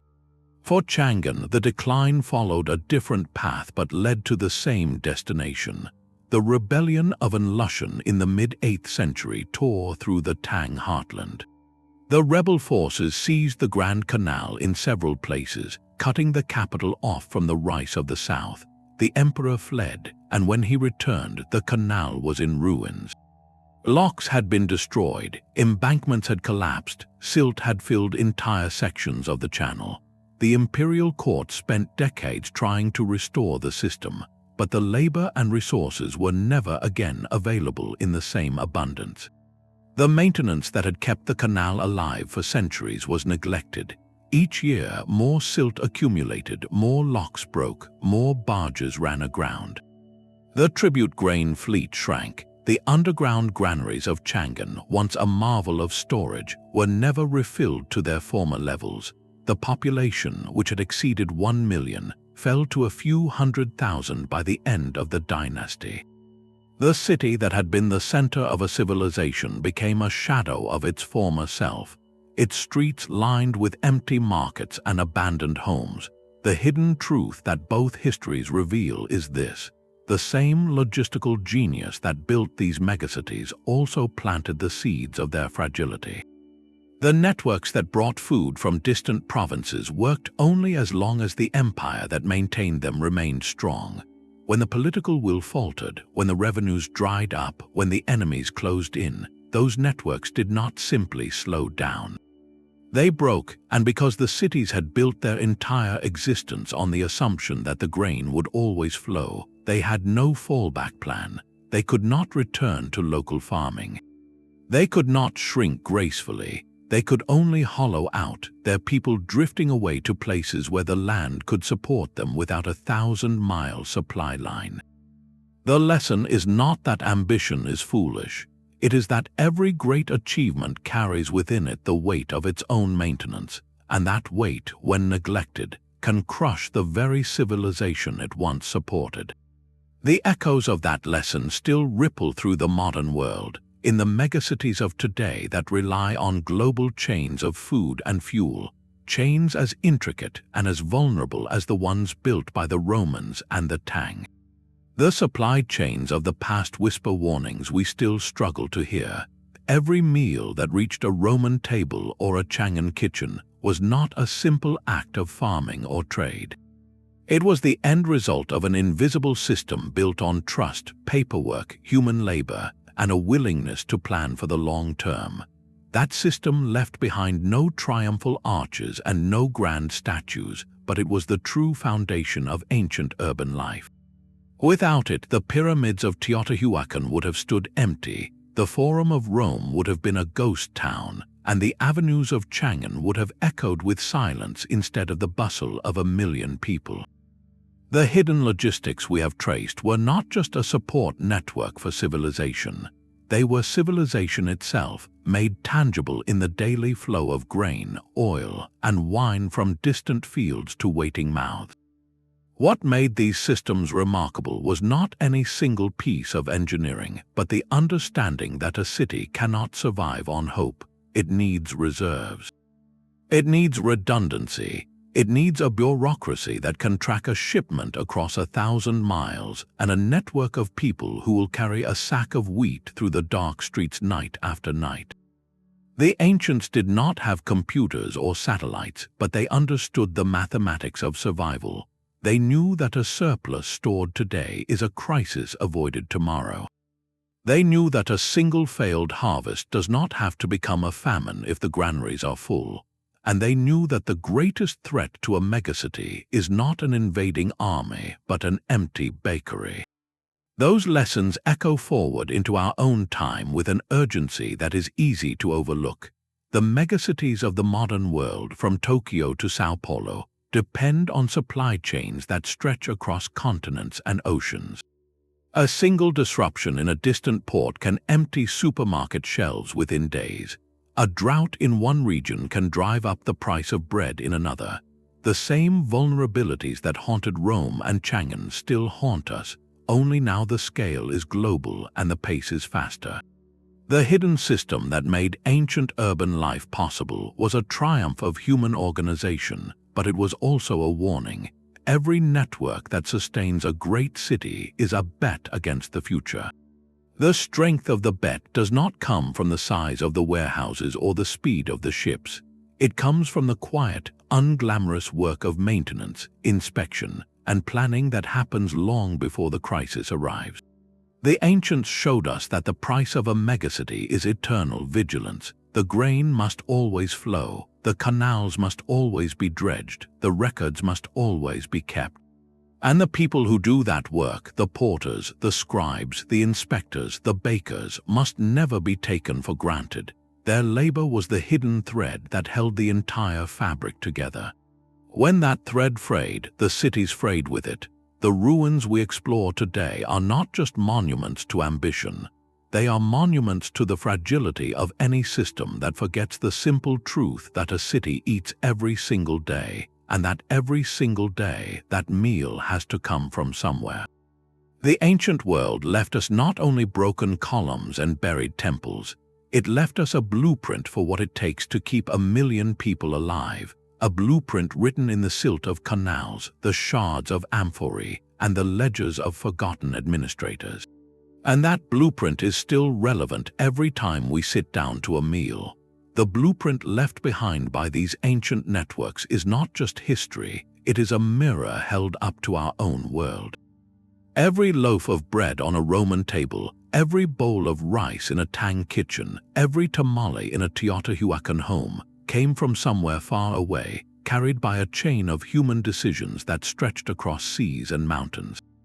Those chains were not accidents. They were built by emperors who understood that a city cannot survive on goodwill alone. They required state intervention, laws that compelled shipowners to sail, inspectors who tested grain for moisture, and workers who hauled sacks through dark streets night after night. The engineering was impressive, the canals and harbors and granaries, but the real achievement was the organization of millions of people into a single system that delivered food on schedule, year after year for centuries. These stories reveal something essential about human society. The most visible parts of a civilization, its temples, its walls, its monuments, often distract us from the invisible infrastructure that actually keeps people alive. The aqueducts get the attention, but the grain ships did the real work. The pyramids draw the tourists, but the chinampas fed the builders. Every great city, ancient or modern, rests on a foundation of logistics that most of its residents never see. The next time you walk into a supermarket and see shelves stacked with produce from across the planet, or the next time you order a meal that arrives at your door within an hour, pause for a moment. Think about the ships, the trucks, the warehouses, the inspectors, the porters, the bakers, all the people and systems that had to function perfectly so that you could eat without ever wondering where the food came from. That is the hidden miracle of urban life, and it is as fragile today as it was in the time of Augustus. If this journey through the forgotten logistics of ancient megacities has changed the way you see the world around you, consider supporting this channel. Hit the like button, subscribe so you do not miss the next deep dive, and leave a comment telling us what other hidden systems of the past you would like to uncover. Which invisible network should we explore next? The water supply of Constantinople, the postal roads of the Persian Empire, the silk routes that connected continents. Your curiosity guides our path, and as you go about your day, remember that every meal is a small victory of human ingenuity over distance and time. The same creativity that built the grain fleets of Rome and the canals of China is still at work, in the container ships crossing the Pacific, in the refrigerated trucks rolling through the night, in the quiet labor of people who make sure that a city of millions never goes hungry. That continuity, stretching from the first megacities to our own, is the most remarkable story of all. The thread of human organization is unbroken, and we are all part of it.